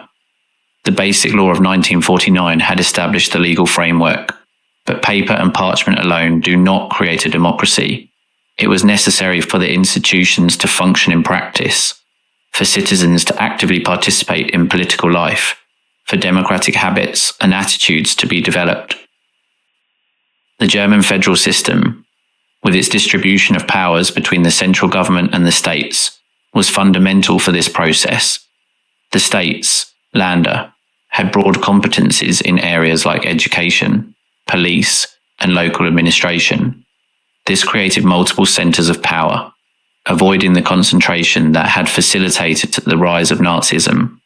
It also provided opportunities for politicians to gain experience in state government before ascending to the federal level. The Federal Constitutional Court, established in 1951, with its headquarters in the city of Karlsruhe, became the guardian of the Basic Law. This court has the power to declare unconstitutional any laws that violate fundamental rights or the basic principles of the democratic order. It has exercised this power on numerous occasions, protecting the rights of citizens even against the wishes of parliamentary majorities.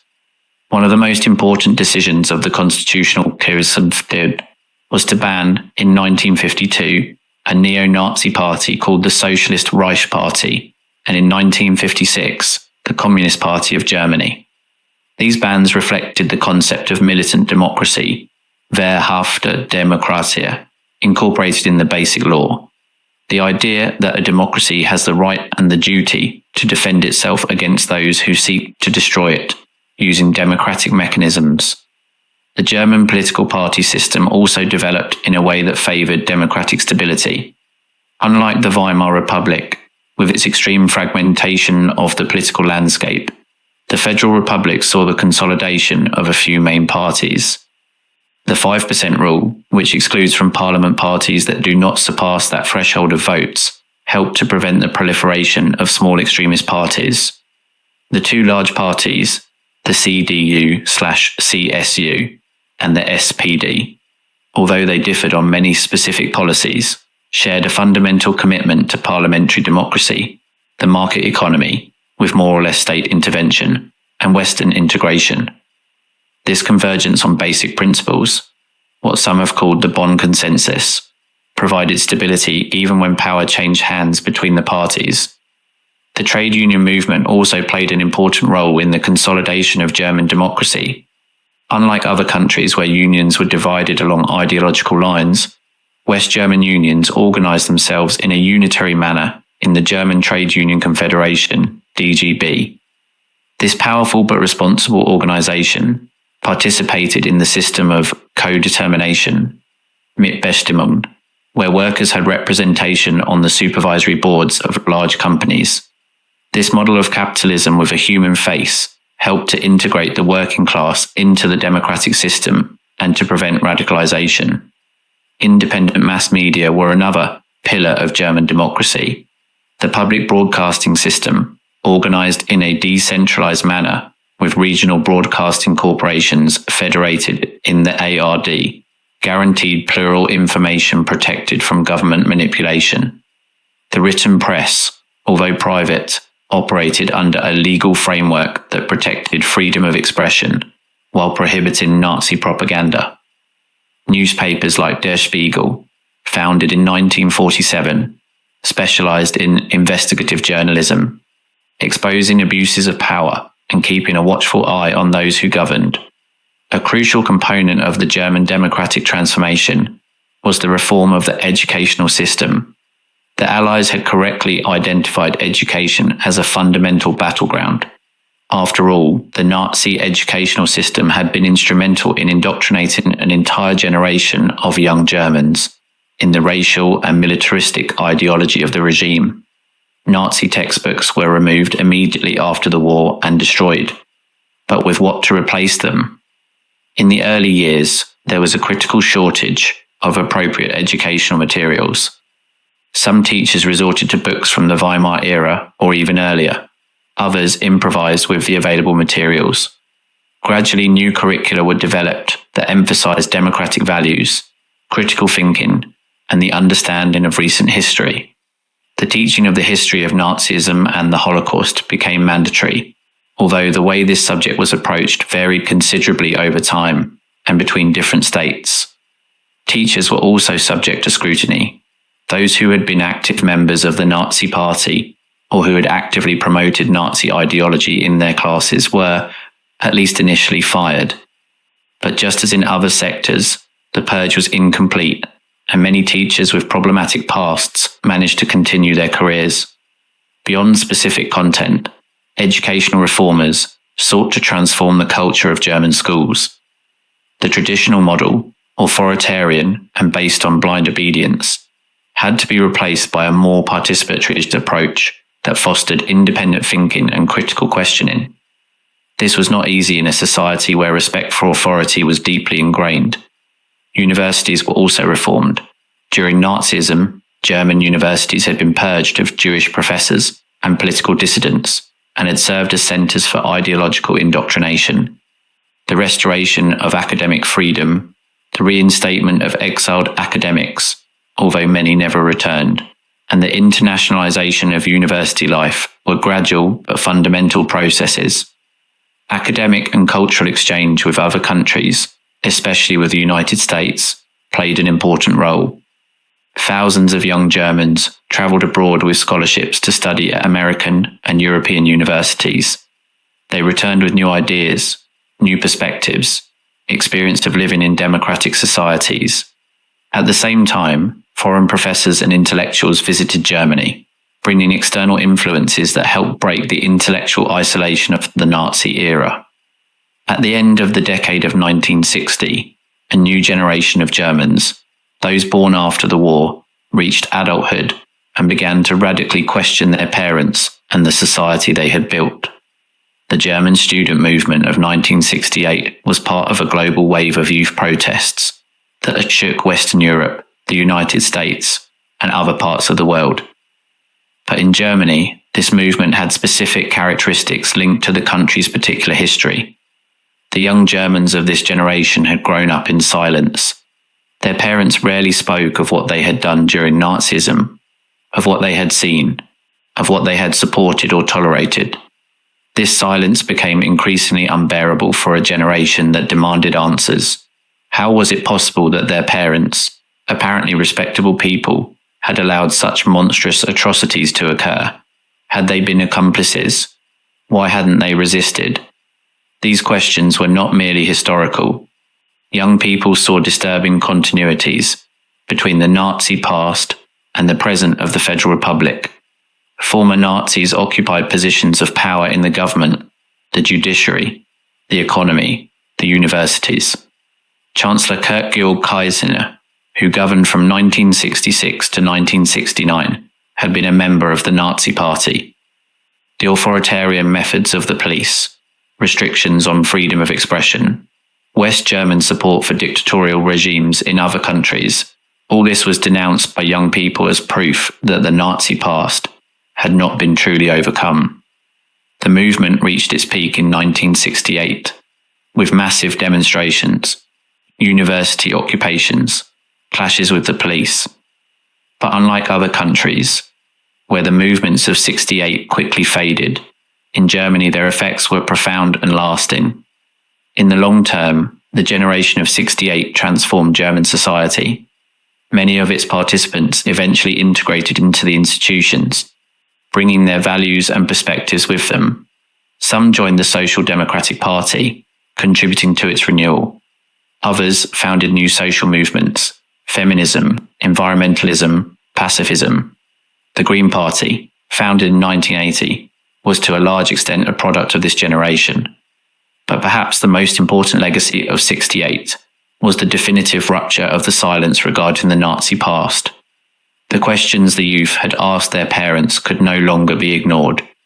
German society began a process of confrontation with its history which, although painful, was absolutely necessary to build a genuine democracy.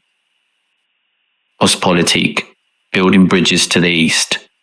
At the end of the 1960s, West Germany's foreign policy underwent a fundamental change.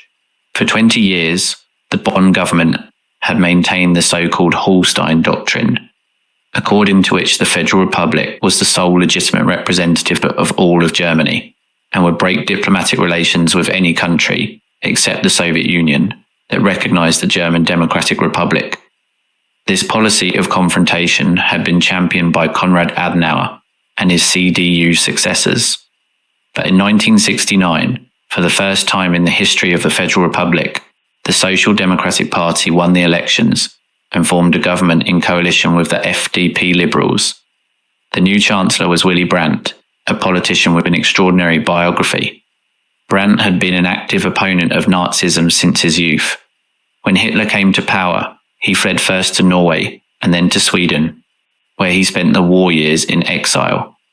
This experience gave him a unique perspective on German history and on relations with the countries of the East, many of which had suffered terribly under Nazi occupation. Brandt's new foreign policy, known as Ostpolitik or Eastern policy, sought to normalize relations with the Soviet Union, Poland, Czechoslovakia, and East Germany itself. It was not about abandoning the aspiration for German reunification, but about recognizing the realities of the present while working toward a different future. The motto was change through rapprochement. In August of 1970, Brandt signed the Treaty of Moscow with the Soviet Union, in which both countries renounced the use of force and recognized the existing borders in Europe. Months later, in December of 1970, came the most emotional and symbolic moment of Ostpolitik. Brandt visited Poland to sign the Treaty of Warsaw, which normalized relations between both countries and recognized the border at the Oder-Neisse line.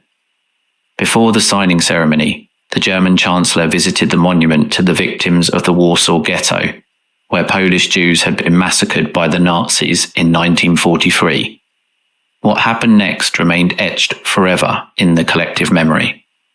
Willy Brandt, standing before the monument, suddenly fell to his knees. He remained like that for several seconds, in silence, with his head bowed. He said nothing. There were no words that could express what that gesture communicated. The acknowledgement of German guilt, the plea for forgiveness, the commitment that such atrocities would never be repeated. This gesture, known as the Kniefall von Warschau, the genuflection of Warsaw, had an enormous impact. In Germany, reactions were divided. Some considered it an act of dignity and moral courage. Others criticized it as an unnecessary humiliation. But internationally, and especially in the countries that had suffered under Nazi occupation, the gesture was received as a moment of genuine reconciliation. In 1971, Willy Brandt received the Nobel Peace Prize for his policy of détente and reconciliation. Ostpolitik would not end the division of Germany or the Cold War, but it sowed the seeds of an understanding that would eventually make peaceful reunification possible 2 decades later. The most controversial step of Ostpolitik was the de facto recognition of the German Democratic Republic. In 1972, both German states signed the Basic Treaty, which established normal relations between them.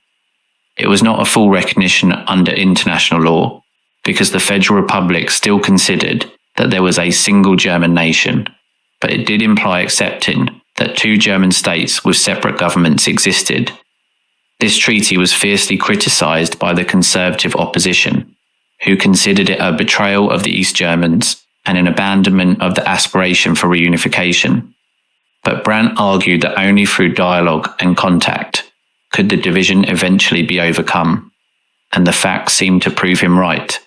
After the treaty, millions of West Germans were able to visit their relatives in the East, human contacts that had been impossible for years. The treaty also paved the way for both Germanies to be admitted to the United Nations in 1973. For the first time, the German Democratic Republic obtained full international recognition. Paradoxically, this recognition did not strengthen the communist regime, but rather increased the pressures for it to respect human rights and international norms. The period of almost uninterrupted economic growth that West Germany had enjoyed since the late 40s came to an abrupt end in 1973. The oil crisis, provoked by the embargo of the Arab-producing countries in response to Western support for Israel during the Yom Kippur War, shook all industrialized economies. Oil prices quadrupled in a matter of months. For an economy as dependent on imported energy as the German one, the impact was devastating. Inflation soared, growth halted, unemployment increased. The model of constant growth and full employment that had defined the economic miracle seemed to be exhausted. But West Germany demonstrated a remarkable capacity for adaptation. The governments, first social democratic and then Christian democratic, implemented adjustment policies that kept inflation under control and preserved the competitiveness of German industry. The social consensus among unions, employers, and the government allowed the adjustments to be carried out without the conflict that paralyzed other countries. The crisis also accelerated the structural transformation of the German economy. Traditional heavy industries, such as coal and steel, which had been the engine of the economic miracle, began a long decline. In their place emerged new high-tech sectors, high-end automotive industry, precision engineering, specialized chemistry, Mercedes-Benz, BMW, Siemens, BASF, Bosch. These brands became synonymous with German quality in world markets. What do you think of the content so far? Do you like this type of video? Then comment, "I want more histories." That way you will encourage us to bring you more historical topics, and you will also help with the video's engagement, alright? Don't forget to subscribe to the channel, ring the bell, and leave your like so that YouTube keeps recommending our videos to you. Despite economic crises and political challenges, West German democracy grew stronger decade after decade. The political system demonstrated remarkable stability. Alternations of power between Social Democrats and Christian Democrats occurred in a peaceful and orderly manner. The institutions functioned. Fundamental rights were respected. The press was free and critical. The Constitutional Court protected the rights of minorities, even against the will of majorities. This democratic consolidation was particularly notable considering the challenges the country faced. During the 70s, extreme left-wing terrorist groups, such as the Red Army faction, also known as the Baader-Meinhof Gang, carried out kidnappings, assassinations, and bombings. The German autumn of 1977, with the kidnapping and murder of industrialist Hans Martin Schleyer and the hijacking of a Lufthansa plane, put democratic institutions to the test. The state's response was firm, but in general, respectful of the rule of law. There were controversies over some emergency measures and restrictions on civil liberties, but the democratic system did not succumb to authoritarian temptation. Terrorists were pursued and imprisoned by the courts, not executed extrajudicially. And when the threat subsided, the exceptional measures were lifted. This ability to face crisis without abandoning democratic principles was perhaps the most important proof of the maturity of West German democracy. It demonstrated that the country had learned the lessons of Weimar, when democracy had been destroyed largely because its defenders did not know how or did not want to defend it. Throughout the post-war decades, the German confrontation with the Holocaust evolved. What had begun as silence and denial in the 50s gradually transformed into an active memory process that became a central element of German identity. In 1979, the broadcast of the American television miniseries Holocaust on German television had an extraordinary impact. More than 20 million Germans watched the series, which narrated the story of a Jewish family during Nazism. For many, it was the first time that the extermination was presented not as a set of abstract statistics, but as a human tragedy with faces and names. The series sparked an intense national debate. Television switchboards were jammed with calls from moved viewers, many of them elderly people confessing for the first time what they had seen or done during those years. Teachers reported that their students arrived in class with questions they had never formulated before. The intergenerational silence was finally beginning to break. In the following decades, the memory of the Holocaust was institutionalized in increasingly visible ways. Memorials were built, such as the impressive memorial to the murdered Jews of Europe, inaugurated in Berlin in 2005, with its 2,711 concrete blocks, occupying an area equivalent to almost 2 football fields in the heart of the capital. Official days of commemoration were established. School curricula were revamped to ensure every German student learned about the Holocaust. Visits by school children to former concentration camps, now converted into sites of memory, were organized. Historical research was supported. Survivor testimonies were published. Every aspect of the genocide was meticulously documented. This policy of active memory was not without controversies. Some argued that Germany was excessively flagellating itself, that new generations should not carry the guilt for crimes they had not committed. Others maintained that the memory had been ritualized to the point of losing genuine meaning, and there was always a minority that attempted to minimize or deny the Nazi crimes. But the majority consensus of German society remained firm. Remembering the past was not a punishment, but a responsibility. It was not about individual guilt, but about collective responsibility. And this memory should serve not only to honor the victims, but also to warn about the dangers of extreme nationalism, racism, and anti-Semitism. While West Germany consolidated itself as a prosperous democracy integrated into the Western Bloc, life on the other side of the Berlin Wall followed a very different course. The German Democratic Republic, founded in 1949 under Soviet control, became one of the most rigidly controlled states in the Communist bloc. The Socialist Unity Party of Germany, SED, exercised an absolute monopoly of power. Elections were ritualistic farces, where party candidates received approval percentages over 99%. There was no freedom of the press, association, or movement. The Stasi, the feared Ministry for State Security, kept practically the entire population under surveillance, using a vast network of informants that included family members, friends, co-workers. On the 13th of August of 1961, the East German regime built the Berlin Wall, physically dividing the city and sealing the border between the two Germanys. Officially, the wall was an anti-fascist protection rampart to defend the GDR from Western aggression. In reality, its purpose was to prevent citizens from fleeing to the West.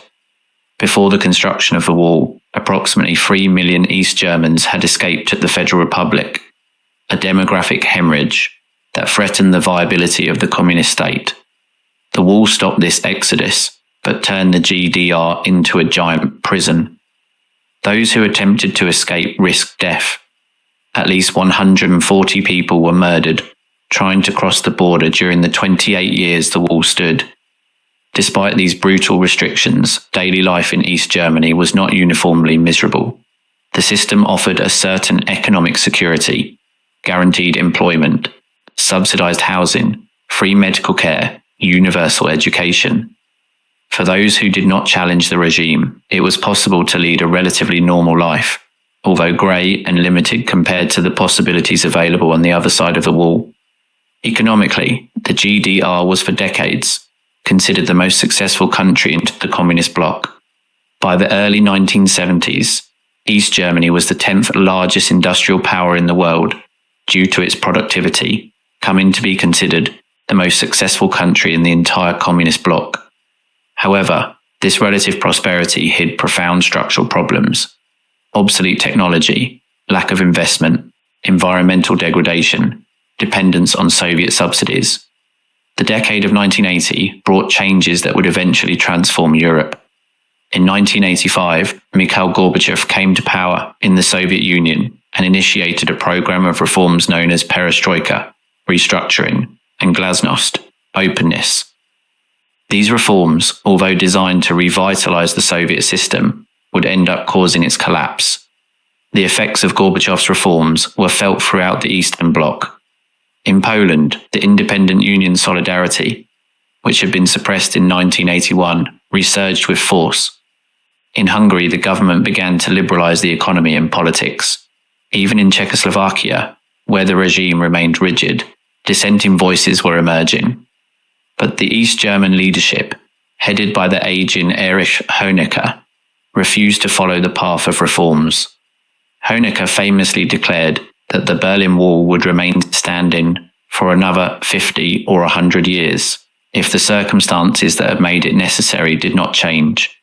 The regime intensified repression against dissidents and censored news about reforms in other communist countries. This resistance to change proved counterproductive. While other countries in the bloc were opening up, East Germany seemed increasingly anachronistic, a relic of the Cold War in a world that was transforming.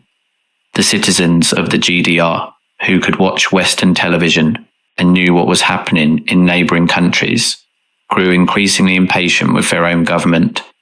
In the summer of 1989, Hungary opened its border with Austria, creating a hole in the Iron Curtain.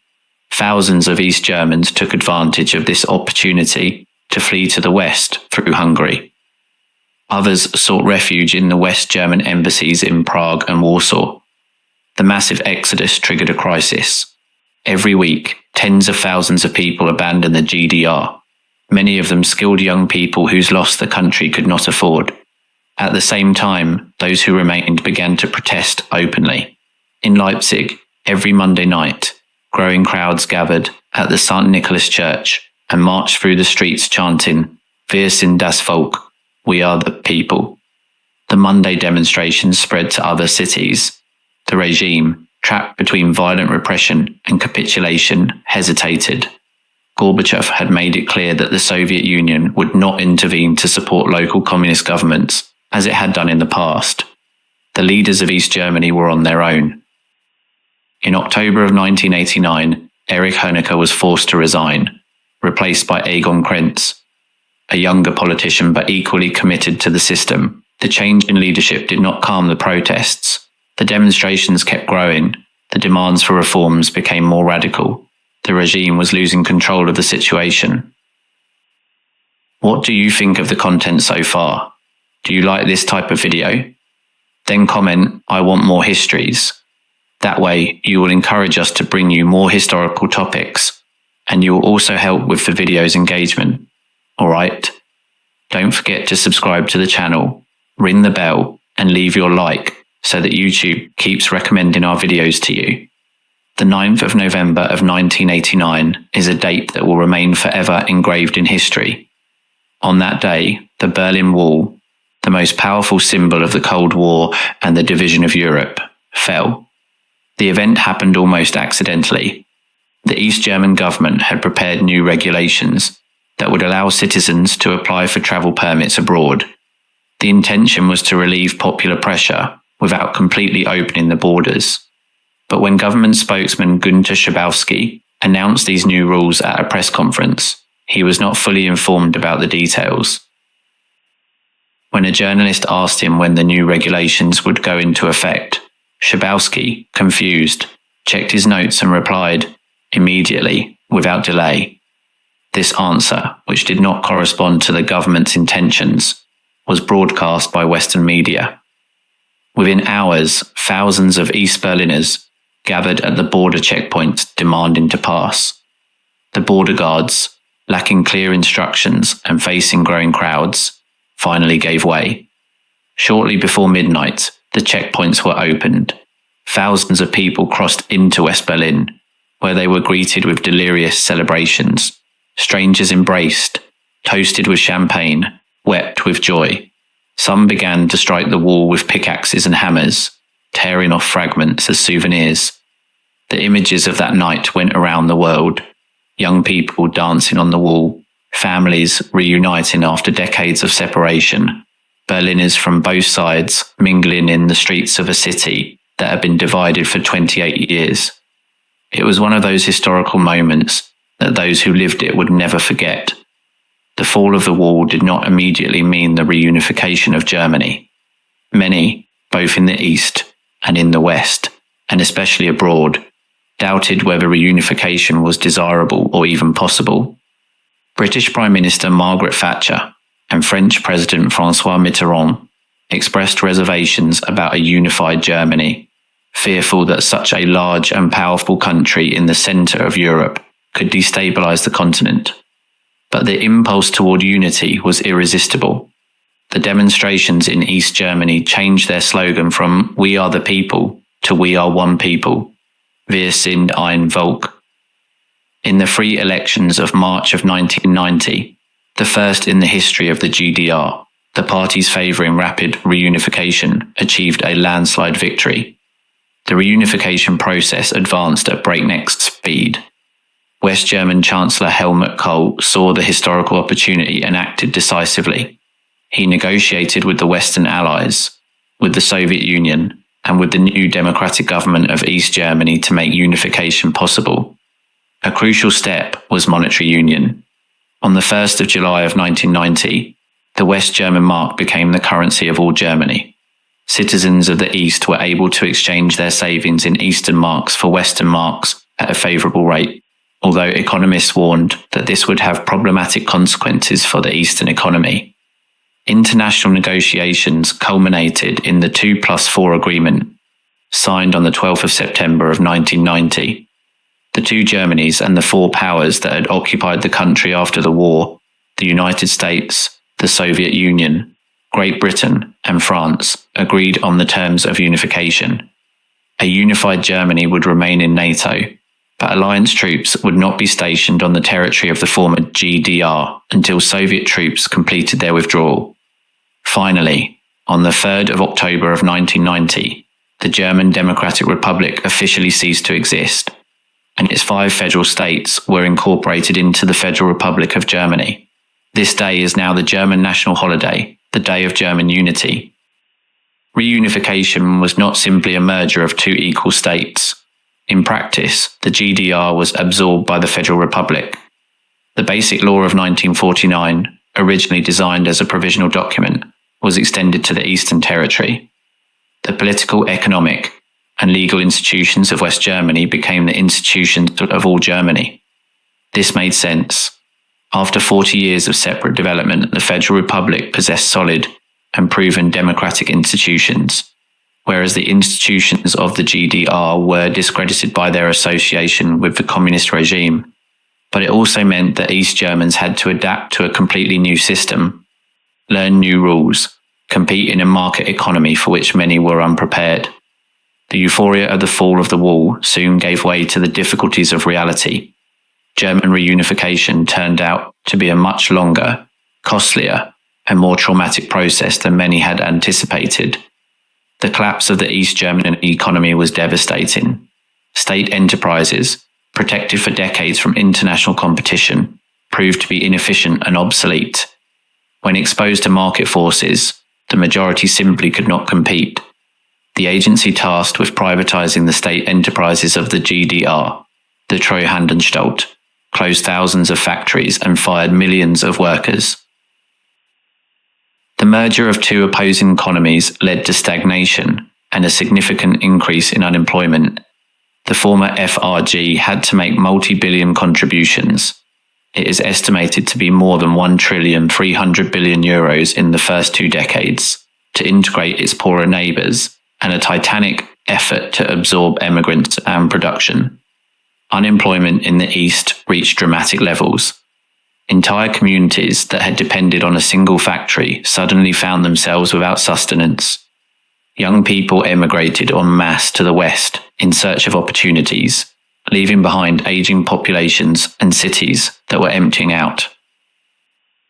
East Germans experienced what many described as a colonization by the West. Their experiences, their qualifications, their biographies were frequently devalued. Managerial positions in the new institutions were almost always occupied by West Germans. The implicit message seemed to be that 40 years of life in the GDR did not count, that everything had to start from scratch. This feeling of devaluation generated resentment. Mutual stereotypes emerged. Westerners viewed Easterners as lazy, accustomed to the state solving everything for them. Easterners viewed Westerners as arrogant, insensitive, interested only in money. Differences in wages, living standards, and opportunities persisted for decades. But there was also extraordinary progress.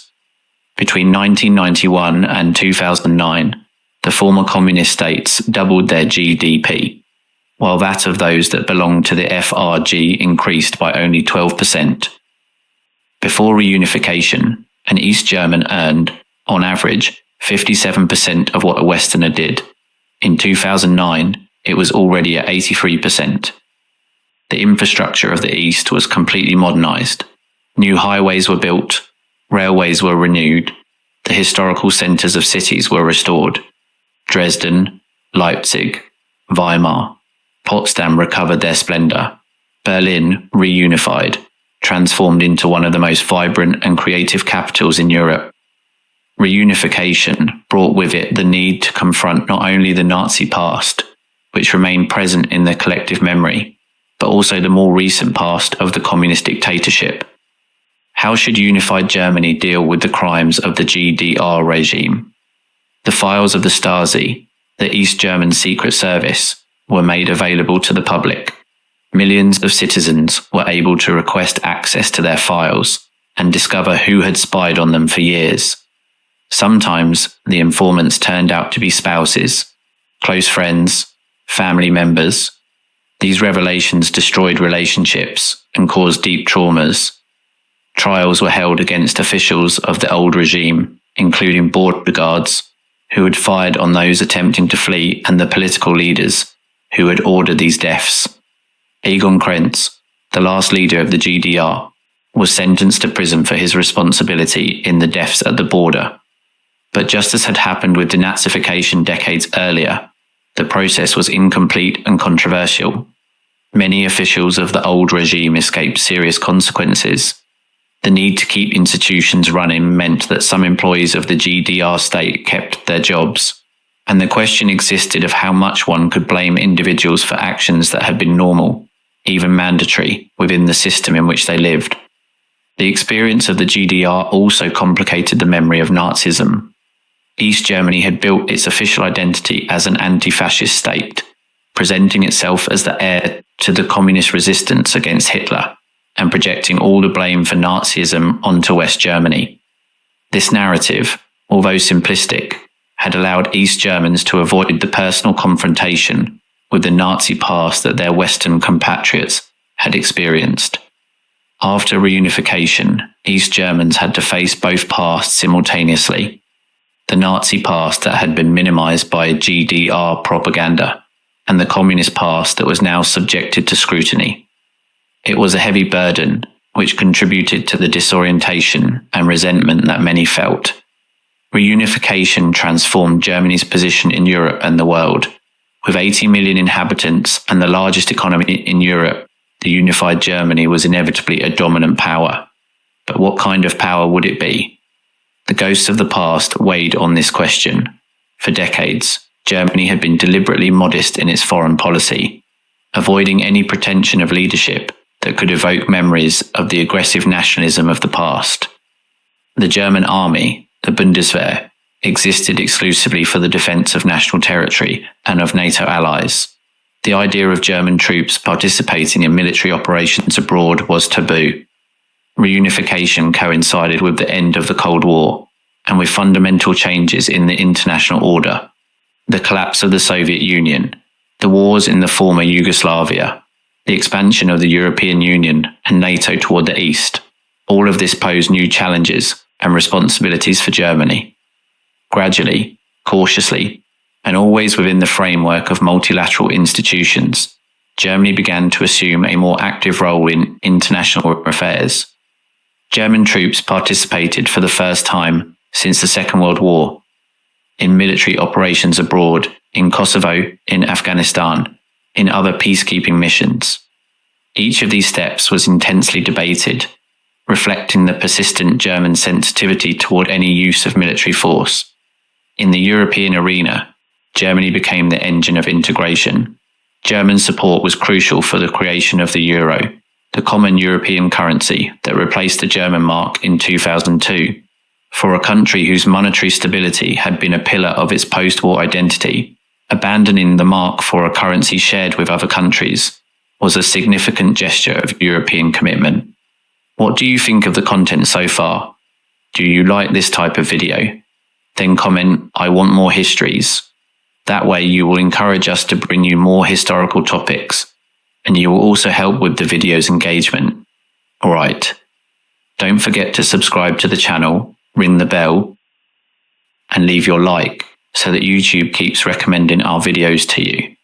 At the beginning of the new millennium, the German economy faced serious problems. The cost of reunification continued to weigh on public finances. Unemployment was persistently high, surpassing 11% at times. Economic growth was anemic compared to other developed countries. Some analysts described Germany as the sick man of Europe. In 2003, Social Democratic Chancellor Gerhard Schröder launched an ambitious reform program known as Agenda 2010. The reforms included significant changes in the labour market, the pension system, and the welfare state. Layoffs were made easier, unemployment benefits were cut, and the creation of flexible and part-time jobs was incentivized. These reforms were controversial and cost Schröder his power. In 2005, he was defeated by Angela Merkel of the CDU, who became the first female Chancellor of Germany. But the effects of the reforms began to be noticed in the following years. In 2003, long before the global recession, Gerhard Schröder launched Agenda 2010, an ambitious program of reforms that anticipated, in a time of growth, some of the country's main economic challenges: employment, pensions, and competitiveness. The results are visible today. Germany emerged from the global financial crisis of 2008 in better shape than most of its European neighbours. While other countries suffered prolonged recessions and debt crises, the German economy recovered rapidly. Unemployment fell to historically low levels, exports flourished, public finances were balanced. This economic resilience strengthened Germany's position in Europe, but also generated tensions. During the Eurozone debt crisis, Germany insisted on austerity policies for countries in difficulty, which provoked resentment in Greece, Spain, Portugal, and other countries that suffered the effects of these policies. The image of Germany as a benevolent leader of Europe was tarnished by accusations of insensitivity toward the suffering of other peoples. More than 75 years after the end of the Second World War, Germany is a consolidated and prosperous democracy. The Basic Law, that provisional document from 1949, remains the country's constitution. Democratic institutions function with remarkable stability. Fundamental rights are respected. The press is free. The judiciary is independent. Alternations of government occur peacefully. However, new challenges test German democracy in the 21st century. The rise of right-wing populism, embodied in the Alternative for Germany, AfD party, uncomfortably recalls some echoes of the past. The refugee crisis of 2015, when Germany opened its doors to more than 1 million asylum seekers, polarized society. Climate change, digitalization, and growing inequality pose questions about the future of the German model. And the differences between East and West persist, although they have been reduced over time. Eastern regions continue to be poorer, with higher unemployment rates, with fewer opportunities for young people. Support for extremist parties, both left and right, is significantly higher in the East. 35 years after the fall of the wall, reunification remains an incomplete process. The memory of the Nazi past continues to be a central element of German identity. Every year, the 27th of January, the anniversary of the liberation of Auschwitz, is commemorated as International Holocaust Remembrance Day. Monuments, museums, and places of memory keep the memory of the victims alive.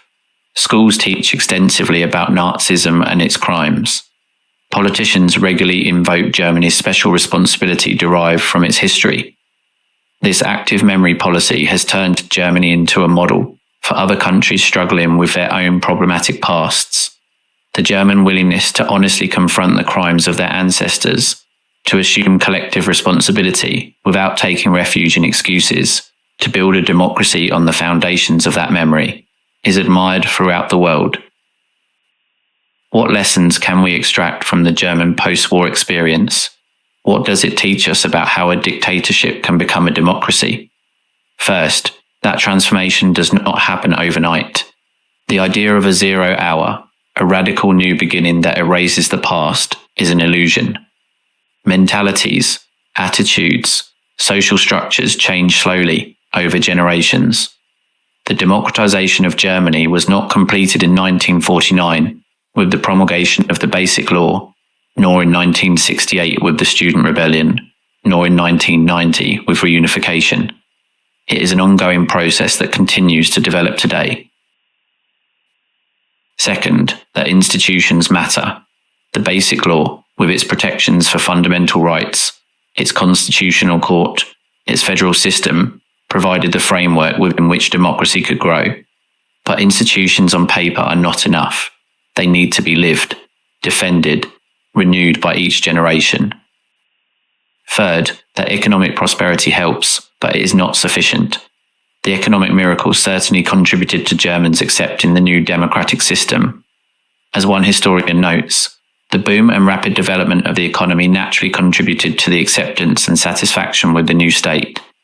But prosperity alone does not create democrats. What was most important for democratization was the development of an active civil society, an independent media landscape, an autonomous judiciary, control bodies like the Federal Constitutional Court, and finally, the ongoing process of confrontation with the past and the widespread understanding among the population of Nazi crimes. Fourth, that confrontation with the past is indispensable. The silence and denial of the early post-war years did not build a solid democracy. It was only when German society began to honestly face its history, through trials, education, memorials, public debate, that democracy could take deep roots.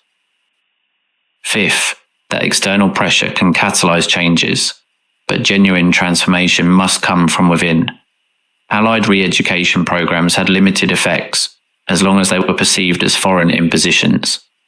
It was when Germans themselves assumed responsibility for their transformation, when the new generation demanded answers from their parents, when civil society organised to defend democratic values, that the change became authentic and lasting.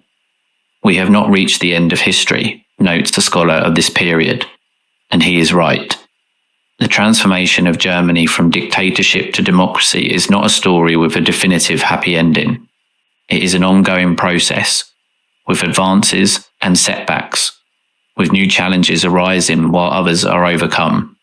Today, when populist and authoritarian movements resurge around the world, when democracies that seemed consolidated show signs of fragility, the German experience offers both warnings and hope.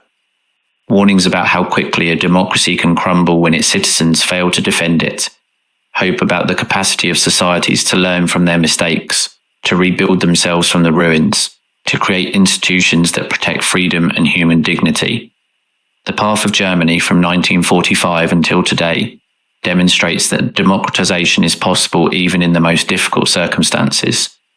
A country that had perpetrated some of the worst crimes in history managed to transform itself into a stable democracy, respectful of human rights. It was not easy, it was not fast, it was not a linear process, but it happened. And if Germany could do it, then there is hope for any society fighting to overcome a past of oppression and build a future of freedom. That is perhaps the most important lesson of all. That was all. I hope this journey through the transformation of Germany after Hitler has been as fascinating for you as it was for us to research and present it. The story of how a devastated nation managed to rebuild itself, not only materially, but also morally, is a reminder of the human capacity for change, for learning, for redemption. Don't forget to subscribe to the channel, ring the bell, and leave your like so that YouTube keeps recommending our videos to you. And if you like this content, comment "I want more histories" so that we keep bringing you more historical topics like this one